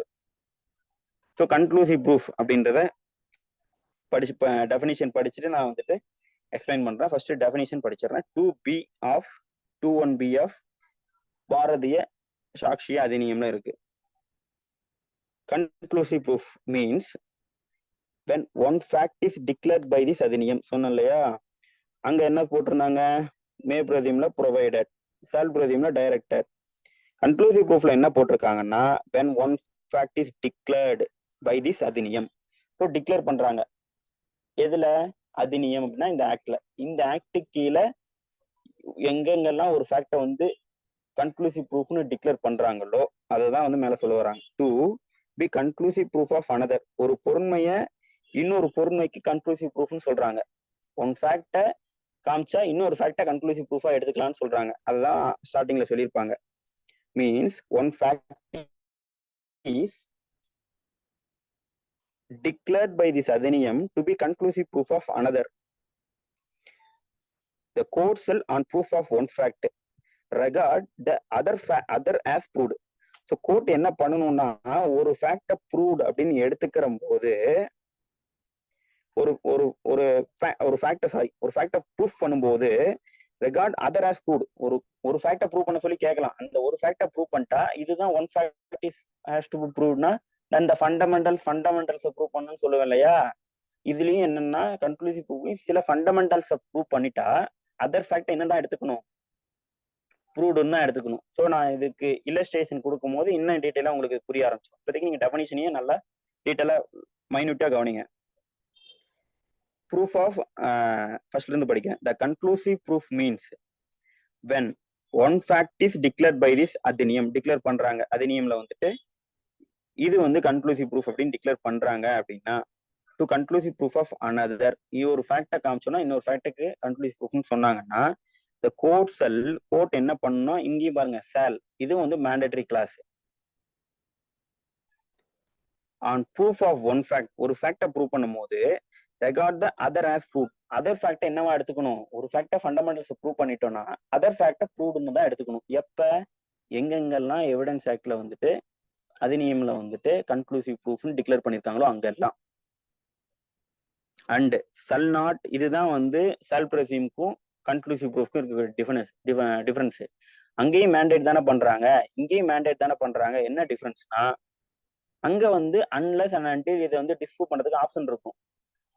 சால் பிரசிம்க்கு அதர் சைடுக்கு டிஸ்ப்ரூவ் பண்ற ஆப்ஷன் இருக்கும். கன்க்ளூசிவ் ப்ரூஃப்ல வந்துட்டு அதர் சைடுக்கு டிஸ்ப்ரூவ் பண்ற ஆப்ஷன் இருக்கான்னு கேட்டா இல்ல. ஏன்னா இந்த வேர்ட் லாஸ்ட் லைன் படிங்களேன் கன்க்ளூசிவ் ப்ரூஃப்ல, and shall not allow evidence to given for the purpose of disproving it. So அந்த கன்க்ளூசிவ் ப்ரூஃப்ல வந்து ஒரு ஃபேக்டை ப்ரூவ்டுன்னு எடுத்துக்கிட்டதை டிஸ்ப்ரூவ் பண்றதுக்கு நம்ம என்னவே பண்ண முடியாது, எவிடன்ஸை அலோவ் பண்ண முடியாது. ஸோ எவிடன்ஸை டிஸ்ப்ரூவ் பண்றதுக்கு வந்து கன்க்ளூசிவ் ப்ரூஃப்ல அலோவ் பண்ணுவாங்களான்னா பண்ணவே முடியாது, நோ ஆப்ஷன். இதுதான் conclusive proof. So conclusive proof means என்னன்னா ஒரு ஃபேக்டை ஃபண்டமெண்டல்ஸை ப்ரூவ் பண்ணிட்டாங்கன்னா அதர் ஃபேக்டை என்னவா எடுத்துக்கணும், கண்டிப்பா அதை வந்துட்டு ப்ரூவ்டா தான் எடுத்துக்கணும். கோர்ட்டுக்கு மேண்டேட் பண்ணுது கன்க்ளூசிவ் ப்ரூஃப்லையும். ஆனா என்ன வந்து அதை ரிபட்டல் பண்ண முடியுமான்னா இதுவும் என்னதான் ஒரு ஃபேக்டை ப்ரூவ் பண்ணா இன்னொரு ஃபேக்டை ப்ரூவ்டுன்னு எடுத்துக்கணும், கண்டிப்பா இப்படிதான் எடுத்துக்கணும்னு மேண்டேட் பண்றதுனால இதுவும் பிரசம்ப்ஷன் ஆஃப் லா தான் கன்க்ளூசிவ் ப்ரூஃபும். ஆனா இது வந்து இரபட்டபிள் பிரசம்ப்ஷனான்னு பார்த்தோம்னா, ரிபட்டபிள் பிரசம்ப்ஷனா என்னன்னு பார்த்தோம், டிஸ்ப்ரூவ் பண்ற ஆப்பர்ச்சுனிட்டி இருக்குன்னு பார்த்தோம். டிஸ்ப்ரூவ் பண்ற ஆப்பர்ச்சுனிட்டி மே பிரசிம்ல கொடுத்துருந்தாங்க, சால் பிரசிம்ல கொடுத்துருந்தாங்களா, அங்கேயும் இருக்கும். ஆனா கன்க்ளூசிவ் ப்ரூஃப்ல வந்து டிஸ்ப்ரூவ் பண்ற ஆப்ஷன் இருக்கான்னா கன்க்ளூசிவ் ப்ரூஃப்ல டிஸ்ப்ரூவ் பண்றதுக்கே ஆப்ஷன் கிடையாது. அதை வந்துட்டு நம்ம என்னவா தான் எடுத்துக்கிட்டு ஆகணும், ப்ரூவ்டுன்னு எடுத்துக்கிட்டா கடைசி வரைக்கும் அதை ப்ரூவ்டு தான் எடுத்துக்கணும். அதை வந்து நம்ம வந்துட்டு இல்ல நான் இப்படிலாம் வந்து டிஸ்ப்ரூவ் இது பண்ணிட்டு தான் வந்துட்டு எடுத்துக்க மாட்டேன் அப்படின்னு நான் வந்து டிஸ்ப்ரூவ் பண்றேன், இந்த ஃபேக்டை ப்ரூவ்டுன்னு எடுத்துக்கிட்டதா இதோட விட மாட்டேன், நான் இதை டிஸ்ப்ரூவ் பண்றதுக்கு எவிடன்ஸ் விடுவேன் அப்படின்னு சொல்ல முடியுமானா கன்க்ளூசிவ் ப்ரூஃப்ல சொல்ல முடியாது. அதை தான் லாஸ்ட் லைன்ல சொல்றாங்க, and shall not allow evidence to be given for the purpose of disproving it. எந்த டிஸ்ப்ரூவ் பண்றதுக்கு என்ன எவிடன்ஸ் விட அலோவ் பண்ணக்கூடாது அப்படின்னு சொல்லிட்டு கன்க்ளூசிவ் ப்ரூஃப்ல சொல்லிடுறாங்க. ஸோ இது கன்க்ளூசிவ் ப்ரூஃபோட டெஃபினிஷன். ஸோ கன்க்ளூசிவ் ப்ரூஃப் அப்படின்றதுக்கும் செல்ஃப் ஒரே ஒரு டிஃபரன்ஸ் தான். அங்கேயும் ப்ரூவ்டு தான் எடுத்துக்கிட்டாங்கன்னு மேண்டேட் பண்ணுது, இங்கேயும் ப்ரூவ்டு தான் எடுத்துக்கணும்னு மேண்டேட் பண்ணுது. என்ன டிஃபரன்ஸ்னா அது வந்து ரிபட்டல் பண்றதுக்கு டிஸ்ப்ரூவ் பண்றதுக்கு எவிடன்ஸ் விடலாம். கன்க்ளூசிவ் ப்ரூஃப்ல ரிபட்டல் பண்றதுக்கு எவிடன்ஸ் விட முடியாது. அதுதான் லாஸ்ட் வார்த்தை லைன்ல என்ன சொல்றாங்கன்னா, and shall not allow evidence to be given for the purpose of disproving it. Disprove பண்றதுக்கு எவிடன்ஸ் விட முடியாது கன்க்ளூசிவ் ப்ரூஃப்ல அப்படின்ட்டாங்க.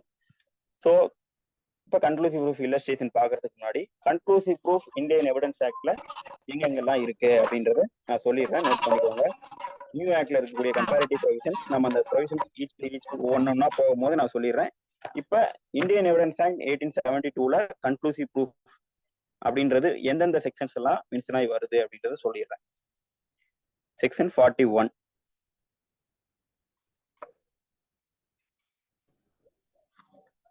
Section 112, section 113, section 41, 112, 113. இதுல தான் கன்க்ளூசிவ் ப்ரூஃபோட யூஸ் இருக்கும். 113 வந்து இப்ப ப்ராக்டிக்கல் யூஸ் கிடையாது. இப்ப ப்ராக்டிக்கல் யூஸ் எங்கெங்க இருக்குன்னா 41 அண்ட் 112 தான் இருக்கு. அதுவும் இல்லாம அந்த 113 ப்ரொவிஷனை ஐ திங்க் இந்த பாரதிய சாட்சி அதிநியம்ல அந்த ப்ரொவிஷனை தூக்கிட்டாங்க. அதுக்கு ப்ராக்டிக்கல் பர்பஸ் இல்லாதனால 113 இந்தியன் எவிடன்ஸ் ஆக்ட் இப்ப பாரதிய எவிடன்ஸ் ஆக்ட் பாரதிய சாட்சி அதிநியம்ல இல்ல. ஸோ 41, 112 தான் ரொம்ப இம்பார்ட்டன்ட். 113 இருந்தாலும் ஓல்ட் ஆக்ட்ல இருந்துச்சு அப்படின்றது தெரிஞ்சு வச்சுக்கோங்க. ஸோ அதுக்கப்புறம் வேற ஏதாவது ப்ரொவிஷன் இதெல்லாம் வந்து கன்க்ளூசிவ் ப்ரூஃபோட யூசேஜ் இருக்கக்கூடிய ப்ரொவிஷன்ஸ். கன்க்ளூசிவ் ப்ரூஃபா ஒரு விஷயத்தை எடுத்துக்க கூடாது அப்படின்னு சொல்லி ஒரு ப்ரொவிஷன் இருக்கு.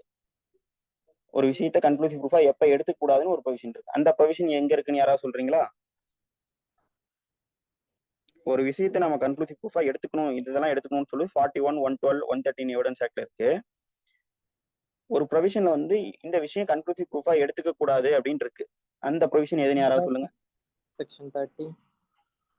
S ma'am. சார் இந்த செக்ஷன் 30 ஆர் 31 நினைக்கிறேன் sir. Yes ma'am, correct ma'am, correct ma'am, பெண்மணி ma'am, correct. 31 of Indian evidence ஆக்ட்ல அட்மிஷன் வந்து கன்க்ளூசிவ் ப்ரூஃப் கிடையாது. இது வந்து ஒரு எஸ்டோப்பல்காக யூஸ் பண்ணலாம் அப்படின்னு சொல்லியிருப்பாங்க. ஸோ அந்த ப்ரொவிஷன்லையும் கன்க்ளூசிவ் ப்ரூஃப் அப்படின்ற வேர்ட் இருக்குமே தவிர அதுக்கான யூசேஜ் இருக்காது. இது வந்து எப்போ கன்க்ளூசிவ் ப்ரூஃப் எடுத்துக்கலான்னு இருக்காது. ஸோ எப்போ எடுத்துக்கலான்னு பார்த்தோம்னா 41, 112, 113 தான். 113 இப்போ ப்ராக்டிக்கல் யூஸ் கிடையாது. ஸோ இப்போ நம்ம வந்து 112 அதை வந்து நம்ம வந்துட்டு இல்லஸ்ட்ரேஷனோட நம்ம வந்துட்டு பார்த்துருவோம். 112 வந்துட்டு பார்த்துட்டோம்னா கன்க்ளூசிவ் ப்ரூஃப்கான உங்களுக்கு ப்ராக்டிக்கல் மீனிங் என்ன, யூசேஜ் என்னன்னு தெரிஞ்சிடும். So 112 of Indian evidence Act வந்து பாரதிய சாட்சி அதிநியம்ல எந்த ப்ரொவிஷன்ல இருக்கு அப்படின்னா 116ல இருக்கு. அரசர் 116 போயிடலாம்.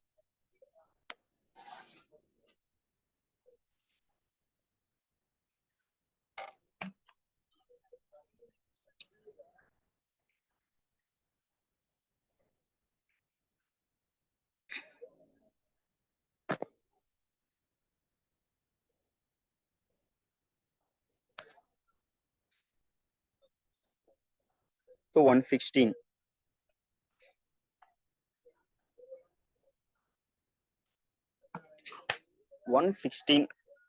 ப்ரொவிஷனை படிச்சு காமிச்சிட்டு நான் வந்துட்டு உங்களுக்கு வந்து எக்ஸ்பிளைன் பண்றேன். 116 birth during marriage conclusive proof of legitimacy. ஒரு குழந்தை வந்துட்டு தமிழ்லயே நான் எக்ஸ்பிளைன் பண்றேனே நல்லா புரியுற மாதிரி. ஒரு குழந்தை வந்துட்டு டியூரிங் த மேரேஜ், ஓகேங்களா, ஒரு வேலிட் மேரேஜ் இருக்கு. அந்த வேலிட் மேரேஜ் மூலமா ஒரு குழந்தை பிறக்குது. அந்த மேரேஜ் ரிலேஷன்ஷிப் கண்டினியூவா இருக்கு. மேரேஜ் வந்து டைவர்ஸ் மூலமாகவோ எது மூலமாகவோ வந்து டிசால்வ் ஆகல. மேரேஜ் ரிலேஷன்ஷிப் கண்டினியூ ஆயிட்டு இருக்கு. இந்த டைம்ல ஒரு குழந்தை பிறக்குது. இது நம்ம யாரோட குழந்தைன்னு சொல்லுவோம்? நார்மலா யாரோட குழந்தை சொல்லணும்னா யாரு அந்த ஹஸ்பண்ட் அண்ட் ஒய்ஃபா இருக்காங்களோ அவங்களோட குழந்தை தான் சொல்லுவோம். அடுத்தது ஆர் வித்தின் 280 days 280 நாளுக்குள்ள அவங்களோட மேரேஜ் வந்து டிவோர்ஸ் ஆகுது. டிவோர்ஸ் ஆச்சுன்னா 280 daysன்னு ஒரு ஃபிக்ஸ் பண்றாங்க. 280 days அப்படின்னா எத்தனை மந்த்ஸ்? கிட்டத்தட்ட பாத்தீங்கன்னா 9 months 10 days. ஓகேங்களா? ஸோ 9 months 10 daysக்குள்ள 280 daysல ஒரு குழந்தை பிறக்குது அப்படின்ற போது அது எப்பல இருந்து டிவோர்ஸ் ஆன டேட்ல இருந்து மேரேஜ் டிசால்வ் ஆன டேட்ல இருந்து 280 daysல குழந்தை பிறந்தாலோ இல்ல மேரேஜ் ரிலேஷன்ஷிப் கண்டினியூ ஆகும்போது ஒரு குழந்தை பிறந்தாலோ, நார்மலா நம்ம மேரேஜ் ரிலேஷன்ஷிப் கண்டினியூ ஆகும்போது குழந்தை பிறந்துச்சுன்னா யாரோட குழந்தை? அது அந்த மேன் அண்ட் ஒய்ஃபோட அவங்க 2 பேரோட குழந்தை தான் அது. அதே போல இன்னொரு பிரசம்ஷன் என்ன, கன்க்ளூசிவ் ப்ரூஃப்ல இன்னொரு பிரசம்ஷன் என்னன்னா 280 daysல பிறந்தாலும், டைவர்ஸ் ஆகி மேரேஜ் டிசால்வ் ஆகி 280 daysல பிறந்தாலும் அது அந்த 2 பேருக்கும் பிறந்த குழந்தை தான் அப்படின்றதான் வந்துட்டு 116ல பிரசம்ஷன். ஸோ 2 இருக்கணும். 2 வகையில இந்த பிரசம்ஷன் வரலாம். ஒன்னு மேரேஜ் கண்டினியூன்ஸ்ல இருக்கணும், டிசால்வ் ஆகாம இருந்துச்சுன்னா கண்டினியூன்ஸ்ல ஒரு குழந்தை பிறந்துச்சுன்னா அது அவங்களோட குழந்தை தான் அப்படின்றது பிரசம்ஷன். ரெண்டா மேரேஜ் டிசால்வ் ஆயிருக்கணும். மேரேஜ் டிசால்வ் ஆனதுல இருந்து சம்மன் அன்மியூட் பண்ணிருக்கீங்க, மியூட் பண்ணிக்கோங்க. என்ன மியூட் பண்ணிக்கோங்க. ஸோ மேரேஜ் டிசால்வ் ஆனதுல இருந்து 280 daysல ஒரு குழந்தை பிறந்திருக்கணும். அப்படின்ற போதும் அந்த டிசல்யூஷன் ஆஃப் மேரேஜ் 280 daysல வந்து ஒரு குழந்தை பிறந்தாலும் அந்த 280 daysக்குள்ள பிறந்துருச்சுன்னா அது வந்து அவங்க 2 பேருக்கும் குழந்தை. அந்த யார் யாருக்கு இடையில மேரேஜ் டிசல்யூஷன் ஆச்சோ, மேரேஜ் டைவர்ஸ் ஆச்சோ, திருமணம் மனமுறிவு ஆச்சோ, அவங்க 2 பேருக்கும் பிறந்த குழந்தை தான் அப்படின்றது பிரசம்ஷன். ஸோ அப்படின்ற போது அதே போல இந்த டிசல்யூஷன் பீரியட்ல அந்த மேரேஜ் டிசால்வ் ஆனதுக்கு இடையில அவங்க வந்துட்டு அன்மேரிடா தான் இருக்காங்க அந்த 280 daysல. அப்படின்ற போது அது அவங்களோட குழந்தை தான் அப்படின்றதா பிரசம்ஷன். என்ன பிரசம்ஷன்? கன்க்ளூசிவ் ப்ரூஃப் பிரசம்ஷன் இது. ஸோ இந்த இதுலயும் பாத்தீங்கன்னா உள்ள படிச்சு பார்த்தோம்னா கன்க்ளூசிவ் ப்ரூஃப் அப்படின்ற வேர்டு வரும். அது அவங்களோட லெஜிட்டிமேட் சைல்டு அப்படின்றதான் வந்துட்டு பிரசம்ஷன். அந்த யாரு அந்த மேன் இருக்கார் இல்லையா, யாரோட டைவோர்ஸ் ஆச்சோ அவங்களுக்கோ இல்ல யாரோட மேரேஜ் ஆச்சோ அந்த மேனுக்கு பிறந்த குழந்தை தான் அப்படின்றதுதான் வந்துட்டு பிரசம்ஷன். இப்ப இதை வந்து அன்லெஸ் அன்டில் இது வந்து டிஸ்ப்ரூவ் பண்ண முடியுமான்னா என்ன, நம்ம வந்து முன்னாடியே டெஃபினேஷன்ல பார்த்த மாதிரி இட் கேனாட் பி டிஸ்ப்ரூவ்டு. இதை வந்து டிஸ்ப்ரூவ் பண்றதுக்கு எவிடன்ஸை அலோவ் பண்ணவே முடியாது. ஆனா என்ன பண்ணலாம் அப்படின்னு சொல்லி இங்க இந்த 112 ஆஃப் எவிடன்ஸ் ஆக்ட்லயும் 116 ஆஃப் பாரதிய சாட்சி அதினியும் சொல்லியிருக்காங்கன்னா நோ ஆக்சஸ் வேணா காமிக்கலாம்னு சொல்லியிருக்காங்க. அது வந்து டிஸ்ப்ரூவ் பண்றதுக்கான ஒரு டேர்ம் கிடையாது. நோ ஆக்சஸ் மீன்ஸ் இவங்க வந்து ஃபாரின் கண்ட்ரில இருந்தேன், நாம வந்து இந்த மேரேஜ் ரிலேஷன்ஷிப் ஆயிருந்தாலுமே கூட ஆனா ஒன்று நான் ஃபாரின் போயிட்டேன், இல்லை மேரேஜ் டைவர்ஸ் ஆகும்போது இந்த 280 daysக்குள்ள வந்து குழந்தை பிறக்க வாய்ப்புல நான் வந்து ஃபாரின்ல இருந்தேன், இவங்களுக்கு 2 பேருக்கும் வந்து இன்டர் கோர்ஸ் நடக்க சான்ஸே கிடையாது அப்படின்ற மாதிரியான சர்க்கம்ஸ்டன்ஸை காமிச்சோம்னா, நோ ஆக்சஸ் அப்படின்றத காமிச்சோம்னா வேணா இந்த பிரசம்ஷன்ல இருந்து தப்பிக்கலாம். மற்றபடி நோ ஆக்சஸ் தவிர வேற ஏதோ வகையில இதை வந்து டிஸ்ப்ரூவ் பண்ண முடியுமான்னா முடியாது. ஸோ கன்க்ளூசிவ் ப்ரூஃப்ல நம்ம முன்னாடியே சொன்ன மாதிரி ரிப்பட்டபிள் பிரசம்ஷன் இல்லை, இது இர்ரிப்பட்டபிள் பிரசம்ஷன் பார்த்தோம். ஆனா இங்க பார்த்தா நோ ஆக்சஸ் காமிக்கலான் இருக்கு. ஸோ கன்க்ளூசிவ் ப்ரூஃபையும் நம்ம வந்து 100% வந்துட்டு நம்ம வந்து ரிப்பட்டலே பண்ண முடியாதா அப்படின்னா, இர்ரிப்பட்டபிள் பிரசம்ஷனா இருந்தா கூட என்ன ஒன்னே மட்டும் காமிக்கலாம்னா நோ ஆக்சஸ் அப்படின்ற ஒரே ஒரு சான்ஸை மட்டும் காமிக்கலாம். வேற ஏதாவது மூலமா இந்த 280 daysல பிறந்த குழந்தைய வந்து என்னது இல்லைன்னோ, மேரேஜ் டிசால்வ் ஆனதுல இருந்து 280 daysக்குள்ள பிறந்த குழந்தைய என்னது இல்லைன்னோ, இல்ல மேரேஜ் ரிலேஷன்ஷிப் கண்டினியூஸ்ல இருக்கும் போது பிறந்த குழந்தை வந்து என்னது இல்லைன்னோ மறுக்கிறதுக்கு அந்த மேன் ஹஸ்பண்ட் அவருக்கு வந்து ஆப்ஷன் இருக்கானா இல்ல, அது அவரோட குழந்தை தான் அப்படின்றது அறுதியான சான்று, கன்க்ளூசிவ் ப்ரூஃப் அப்படின்றதான் வந்துட்டு இந்த 112 ப்ரொவிஷன். 112 அப்படின்றது சாரதி சாட்சி அதிநியம்ல 116ல இருக்கு. இது வந்து லெஜிட்டிமேசி ஆஃப் சைல்டு, அது அந்த கணவன் மனைவிக்கு பிறந்த குழந்தைதான்றதுதான். ஸோ இந்த ப்ரொவிஷன் வைக்கக்கூடிய பர்பஸ் என்னன்னா, இல்லெஜிட்டிமேட் சைல்டு அப்படின்னு சொல்லி யாரையுமே வந்து காயின் பண்ணிடக்கூடாது. ஒரு ஒரு ஒரு ஒரு நல்ல ஒரு பர்பஸ் இந்த ப்ரொவிஷன்ல இருக்கு. என்ன பர்பஸ்னா வந்துட்டு there may be illegitimate father or mother. ஓகேங்களா? ஒரு இன்னசென்ட் சைல்டை வந்துட்டு நம்ம வந்து இல்லெஜிட்டிமேட் அப்படின்னு சொல்லி காயின் பண்ணலாமா அப்படின்னா அது வந்து தப்பு. இல்லெஜிட்டிமேட்ன்றது ஒரு சைல்டுக்கு என்ன தெரியும், அந்த குழந்தை பிறக்க போற குழந்தைக்கு வந்துட்டு நம்ம வந்து ஒரு தவறான உறவின் மூலமா தான் பிறந்த குழந்தைன்றது அதுக்கு தெரிய போறது கிடையாது. ஸோ சைல்டோட ஒரு இன்னசென்ட் சைல்டோட right to life and personal லிபர்ட்டின்னு சொல்றோம் இல்லையா, ஆர்டிகல் 21ல வந்து கான்ஸ்டியூஷன்ல ஈச் அண்ட் எவ்ரி பர்சனுக்கு வந்துட்டு right to life and personal liberty இருக்கு. ஒரு அவங்களோட வாழ்க்கையை வாழ்றதுக்கும் அவங்களோட தனிப்பட்ட உரிமைகள் எல்லாம் வந்துட்டு தனிப்பட்ட சுதந்திரத்தை எல்லாம் பாதுகாக்கிறதுக்கும் எல்லா குடிமகன்களுக்கும் எல்லா வந்து பர்சன்ஸ் எல்லா மனிதர்களுக்குமே right to life and personal liberty இருக்கு, வாழ்க்கை உரிமையும் தனிநபர் சுதந்திர உரிமையும் இருக்கு. அப்படின்ற போது ஒரு சைல்டுக்கு, ஒரு இன்னசென்ட் சைல்டுக்கு பிறந்த உடனே அது ஒரு இல்லெஜிட்டிமேட் அப்படின்னு அந்த டேக் கொடுக்கும் போது அந்த வழி வந்துட்டு நம்ம டேக் கொடுக்குற நம்மளுக்கு தெரியாது, அந்த சைல்டோட வளரும் போது அந்த சைல்டுக்கு தான் தெரியும். ஸோ அந்த மாதிரி சூழ்நிலைகளை நம்ம எந்த ஒரு சைல்டுக்கும் கொடுத்துடக்கூடாது அப்படின்னு சொல்லி ஒரு நல்ல ஒரு மோட்டிவோட வச்ச ப்ரொவிஷன் தான் வந்து 112. ஸோ ஏன்னா நான் முன்னே சொன்ன மாதிரி ஒரு ஃபாதர் வந்துட்டு இல்லெஜிட்டிமேட்டா இருக்கலாம். ஃபாதர் மீன்ஸ் அவங்க தப்பான ஒரு செயலை செய்யலாம், திருமணம் தாண்டி அடல்ட்ரியில் இருக்கலாம், ஒரு மதர் இருக்கலாம். ஆனா அவங்க அதன் மூலமா ஒரு குழந்தையை பெற்றுட்டாங்கன்றதுக்காக அந்த சைல்டை வந்து இல்லெஜிட்டிமேட் அப்படின்னு காயின் பண்றது தப்பு. அப்படி ஒரு எந்த குழந்தைக்கும் இந்த அவப்பெயர் ஏற்பட்டுறக்கூடாதுன்னு ஒரு நல்ல நோக்கத்துக்காக இந்த ப்ரொவிஷன் வச்சிருக்காங்க. ஸோ அதனாலதான் என்ன சொல்லிட்டாங்கன்னா, மேரேஜ் டிசால்வ் ஆகி 20 daysல குழந்தை பிறந்தாலோ, மேரேஜ் ரிலேஷன்ஷிப் கண்டினியூஸ்ல இருக்கும்போது ஒரு குழந்தை வந்துட்டு அந்த ஒய்ஃப் பிறந்தாலோ, அது அந்த மேன், அந்த ஆணோட குழந்தை தான் அப்படின்றதுதான் அறுதியான சான்று. நாட்ட மே ப்ரோசியம் செல்ஃப் ப்ரோசியம்லாம் கிடையாது, கன்க்ளூசிவ் ப்ரூஃப். இது இவங்களுக்கு பிறந்த குழந்தை தான் அப்படின்றதான் அறுதியான சான்று. இதை வந்து மறுதளிக்கும் விதமா வேற எந்த எவிடன்ஸோ காமிக்க முடியுமானா காமிக்கவே முடியாது. ஒரே ஒரு லூப் வச்சிருக்காங்க. என்ன லூப்னா, நோ ஆக்சஸ். 2 பேருக்கு இடையில எந்த ஒரு ஆக்சஸுமே இருக்க வாய்ப்பு இல்லை, இன்டர்கோர்ஸ் நடந்திருக்க வாய்ப்பு இல்லைன்னு காமிக்கிறோம். ஃபாரின்ல இருக்காங்க, இல்ல வந்து ஆர்மியில இருக்காங்க, மிலிட்டரி ஏர்ஃபோர்ஸ் எல்லாம் இருக்காங்க, இதெல்லாம் நம்ம காமிச்சு இது வந்து நோ ஆக்சஸ், அவங்களுக்கு இடையில ஆக்சஸ் நடக்க சான்ஸே இல்லை அப்படின்னு காமிச்சோம்னா இந்த ப்ரெசம்ஷனை மாற்ற முடியும். ஸோ இந்த ப்ரெசம்ஷனும் கூட இர்ரிபட்டபிள் ப்ரெசம்ஷன் தான், ரிபட்டபிளே பண்ண முடியாது, மறுதளிக்க முடியாத ப்ரெசம்ஷன் தான். இருந்தாலும் ஒரு சின்ன ஒரு அந்த அந்த மேனையும் பாதுகாக்கணும். இன்கேஸ் வந்து நோ ஆக்சஸ் உண்மையாலுமே ஒரு இல்லாம இருந்து நோ ஆக்சஸ் வாய்ப்பே இல்லை அப்படின்ற போது அவரையும் ப்ரொடெக்ட் பண்ணணும், அதையும் பேலன்ஸ் பண்ணுன்றதுக்காக நோ ஆக்சஸ்ன்ற வேர்டு வச்சிருக்காங்க. மற்றபடி இந்த ப்ரொவிஷன் வந்து மெயின் பர்பஸ் என்னன்னா, ஃபாதர் அண்ட் மதரை ப்ரொடெக்ட் பண்றதுக்காக இல்லை, இது for the protection of child, innocent சைல்டை வந்து ப்ரொடெக்ட் பண்றதுக்காக அந்த சைல்டுக்கு வந்து ஒரு இல்லெஜிட்டிமேன்ற டேக கொடுத்துடக்கூடாது லைஃப்ல அப்படின்றதுக்காக வச்ச ப்ரொவிஷன் தான் இது.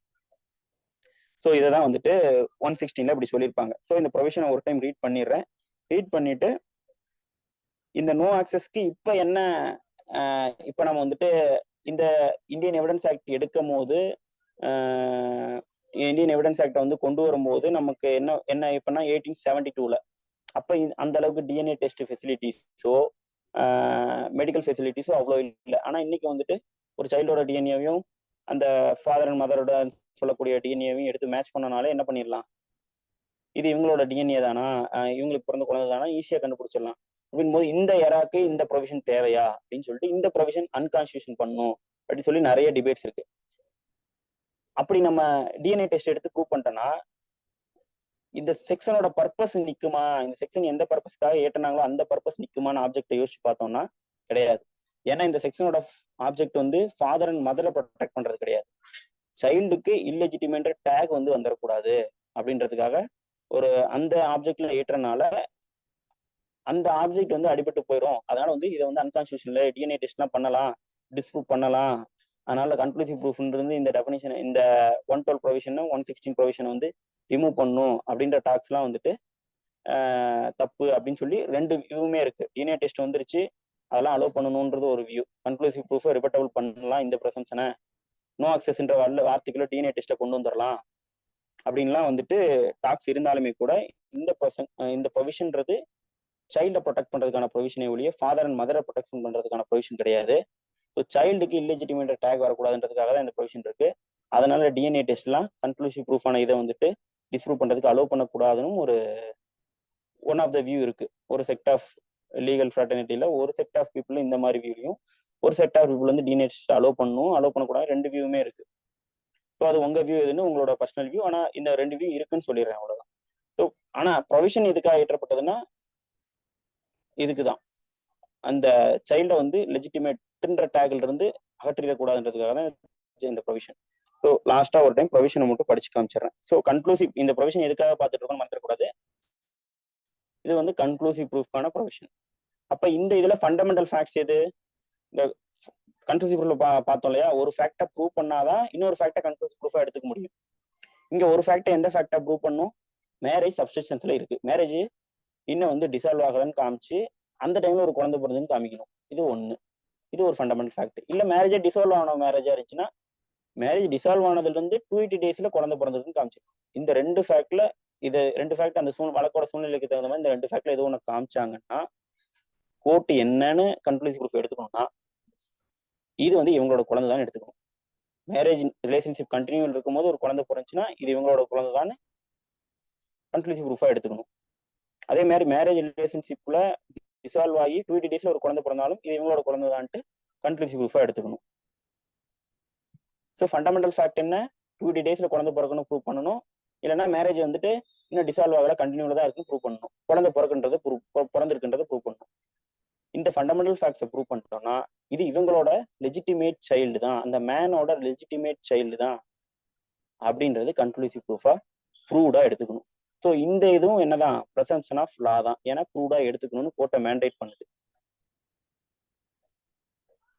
ஸோ இதுவும் என்னதான் ப்ரெசம்ப்ஷன் ஆஃப் லா தான். இது ரிபட்டபிள் ப்ரெசம்ப்ஷனா இர்ரிபட்டபிள் ப்ரெசம்ப்ஷனான்னு பார்த்தோம்னா இது இர்ரிபட்டபிள் ப்ரெசம்ப்ஷன். ஏன்னா செக்ஷன்லயே பார்த்துட்டோம், கன்க்ளூசிவ் டெஃபினிஷன்லயே அதை டிஸ்ப்ரூவ் பண்ணதுக்கு எவிடன்ஸ் அலோவ் பண்ணக்கூடாது. ஆனா ஒரே ஒரு ஹிண்ட் 41ல இருக்காது, 112ல மட்டும் வச்சிருப்பாங்க, நோ ஆக்சஸை காமிச்சிக்கலான்னு இருக்கும். இது ஸ்லைட்டா வந்து ரிபட்டபிள் பண்றதுக்கு மற்ற டிஸ்ப்ரூவ் பண்ற மாதிரி எவிடன்ஸ் எல்லாம் விடாம ஒரே ஒரு சான்ஸ் மட்டும் வந்துட்டு அந்த மேனுக்கு கொடுக்குறாங்க. நீங்க வேணா வந்து நோ ஆக்சஸ், இந்த ஆக்சஸே இல்லை என் குழந்தை இல்லைன்னு ப்ரூவ் பண்றது நோ ஆக்சஸ் காமிச்சிங்கன்னா வேணா உன்னோட குழந்தை லெஜிட்டிமேட் உன்னோட குழந்தை இல்லைன்னு சொல்லி விட்டுறோம் அப்படின்னு சொல்லி இந்த மேனுக்கு வேற ஒரே நோ ஆக்சஸ்ன்ற வேர்டு மட்டும் இருக்கு. ஸோ இப்போ நான் வந்து 116 ஒன் டைம் ரீட் பண்ணிடுறேன். The fact that any person was born during the continuance of valid marriage between his mother and any man. Any why வந்து இந்த இடத்துல இந்த ஃபாதர்ன்ற வேர்டை யூஸ் பண்ணாம மதர்ன்ற ஃபாதர்ன்ற வேர்டு இங்க பாத்தீங்கன்னா between his mother and any man அப்படின்னு தான் யூஸ் பண்ணியிருக்காங்க. ஒய் வந்து மதரை வந்துட்டு இந்த இடத்துல மதர்னு சொல்லிட்டு எனி மேன் அப்படின்னு சொல்றாங்க. ஏன்னா இது இவரோட லெஜிட்டிமேட் சைல்டான்றதான் கொஸ்டினா வருது. அதனால வந்து மதர்ன்ற வேர்டை காயின் பண்ணிட்டு மேல் ஃபாதரை மென்ஷன் பண்ணும்போது எனி மேன், அந்த மேனுக்கும் அந்த மதருக்கும் பிறந்த குழந்தை தானா அப்படின்னு முடிவு பண்றதுக்கு என்ன பண்ணும் அப்படின்றத சொல்றாங்க.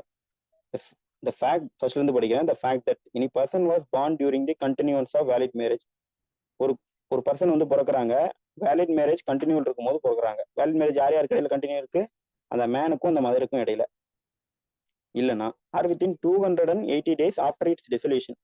அந்த வேலிட் மேரேஜ் டிசொல்யூஷன் டைவர்ஸ் ஆன அப்புறம் 250 நாளுக்குள்ள அந்த பர்சன் பிறக்கிறாங்க. அதே போல மதர் வந்து அன்மேரிடா இருக்காங்க. இதெல்லாம் ஃபண்டமெண்டல் ஃபேக்ட்ஸ். இதெல்லாம் ப்ரூவ் பண்ணிட்டாங்கன்னா shall be conclusive proof that he is legitimate child of that man. என்ன கன்க்ளூசிவ் ப்ரூஃபா நம்ம இதில் ஃபண்டமெண்டல் ஃபேக்ட்ஸ் ப்ரூவ் பண்ண எடுத்துக்கணும்னா இது வந்து அந்த மேனோட லெஜிட்டிமேட் சைல்டு அப்படின்றத நம்ம வந்து ப்ரெசம்ப்ஷனா எடுத்துக்கணும். அதை வந்து கண்டிப்பா இதை மேண்டேட் பண்ணி எடுத்துக்கணும். இது வந்து ப்ரெசம்ப்ஷன் ஆஃப் லான்னு சொல்லிட்டேன். இதை வந்துட்டு டிஸ்ப்ரூவ் பண்ணலாமான்னா டிஸ்ப்ரூவ் பண்ண முடியாதுன்றது ப்ரொவிஷன் 2ல இருக்கு. ஆனா இங்க என்ன சொல்றாங்கன்னா ஒரே ஒரு ஆப்ஷனை வந்து ஒரு மைன்யூட்டா இதை மட்டும் காமிச்சா விட்டுறேன், மற்ற வகையில நீ டிஸ்ப்ரூவ் பண்ண முடியாது. என்ன காமிக்கலாம்னு சொல்லி சொல்றாங்கன்னா unless it can be shown that the parties to the marriage had no access to each other. அந்த மேரேஜோட பார்ட்டிஸ் யாரு, மதர் அண்ட் த மேன், அவங்களுக்கு இடையில நோ ஆக்சஸ், எந்த ஒரு ஆக்சஸ்க்கான வாய்ப்புமே இல்லை அப்படின்னாலோ at any time when he could have been begotten. So அவங்களுக்குள்ள வந்துட்டு அந்த மேரேஜ் ரிலேஷன்ஷிப் கண்டினியூ இருக்கும் போதோ இல்லை டிசால்வ் 250 நாளுக்குள்ளேயோ நோ ஆக்சஸ், அவங்களுக்குலாம் ஆக்சஸே நடக்கலன்னு காமிச்சிட்டாங்கனாலோ அந்த குழந்தை வந்துட்டு அவங்களுக்கு இல்லை அப்படின்றத நோ ஆக்சஸ் மூலமா காமிக்கலாம். நோ ஆக்சஸ்க்குள்ள டிஎன்ஏ டெஸ்ட் வருமா வராதுன்றது டிபேட்டபிள் இஷ்யூ, அதுக்குள்ள நம்ம இப்போ போக வேணாம். ஸோ இப்போ வந்துட்டு 112க்கான செக்ஷன் கிடையாது, 112க்கான செக்ஷன் வந்து தனியா இருக்கும். இந்த செக்ஷன் எதுக்குன்னா மே ப்ரொசியூம், ஷால் ப்ரொசியூம், கன்க்ளூசிவ் ப்ரூஃப், இந்த மூணையும் வந்துட்டு கனெக்ட் பண்றதுக்கான கிளாஸ் இது.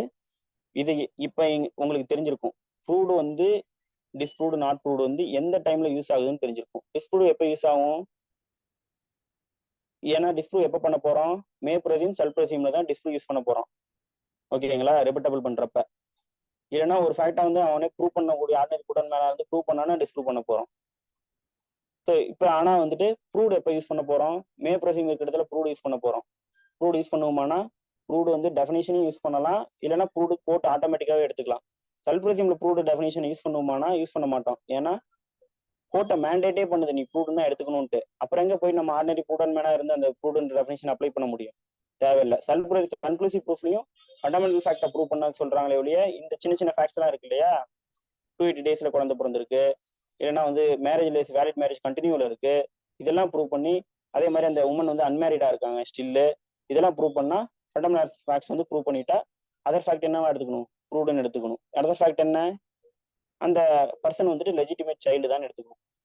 ஸோ இதுதான் வந்து மே ப்ரெசியூம், சல் ப்ரெசியூம், கன்க்ளூசிவ் ப்ரூஃப்ல இருக்கக்கூடிய டிஃபரன்ஸ். ஸோ இதுல ஏதாவது குழப்பம் இருந்துச்சுன்னா நீங்க வந்து திரும்ப மறுபடியும் புக்கை ரீட் பண்ணுங்க, திரும்ப நான் சொன்ன ப்ரொவிஷன்ஸ் எல்லாம் படிங்க. இது வந்து கொஞ்சம் லென்த்தியான டாபிக்கு, புரியாம இருக்கலாம், நிறைய புரியாம இருக்கலாம். நான் புரிஞ்சுக்கிட்டீங்கன்னா எவிடன்ஸ் ஆக்ட் நீங்க இந்த இந்த 3 ப்ரொவிஷனையும் புரிஞ்சுக்கிட்டு ப்ரூவ்டு டிஸ்ப்ரூவ் நாட் ப்ரூவ்டு புரிஞ்சுக்கிட்டு 114 ஆஃப் எவிடன்ஸ் ஆக்டை புரிஞ்சுக்கிட்டீங்கன்னா நீங்க வந்து எவிடன்ஸ் ஆக்ட்ல எந்த ப்ரொவிஷன் வேணாலும் புரிஞ்சிடலாம், அண்டர்ஸ்டாண்ட் பண்ணிடலாம். ஸோ இதுதான் வந்து கொஞ்சம் ட்ரையான கொஞ்சம் கஷ்டமான ஏரியா.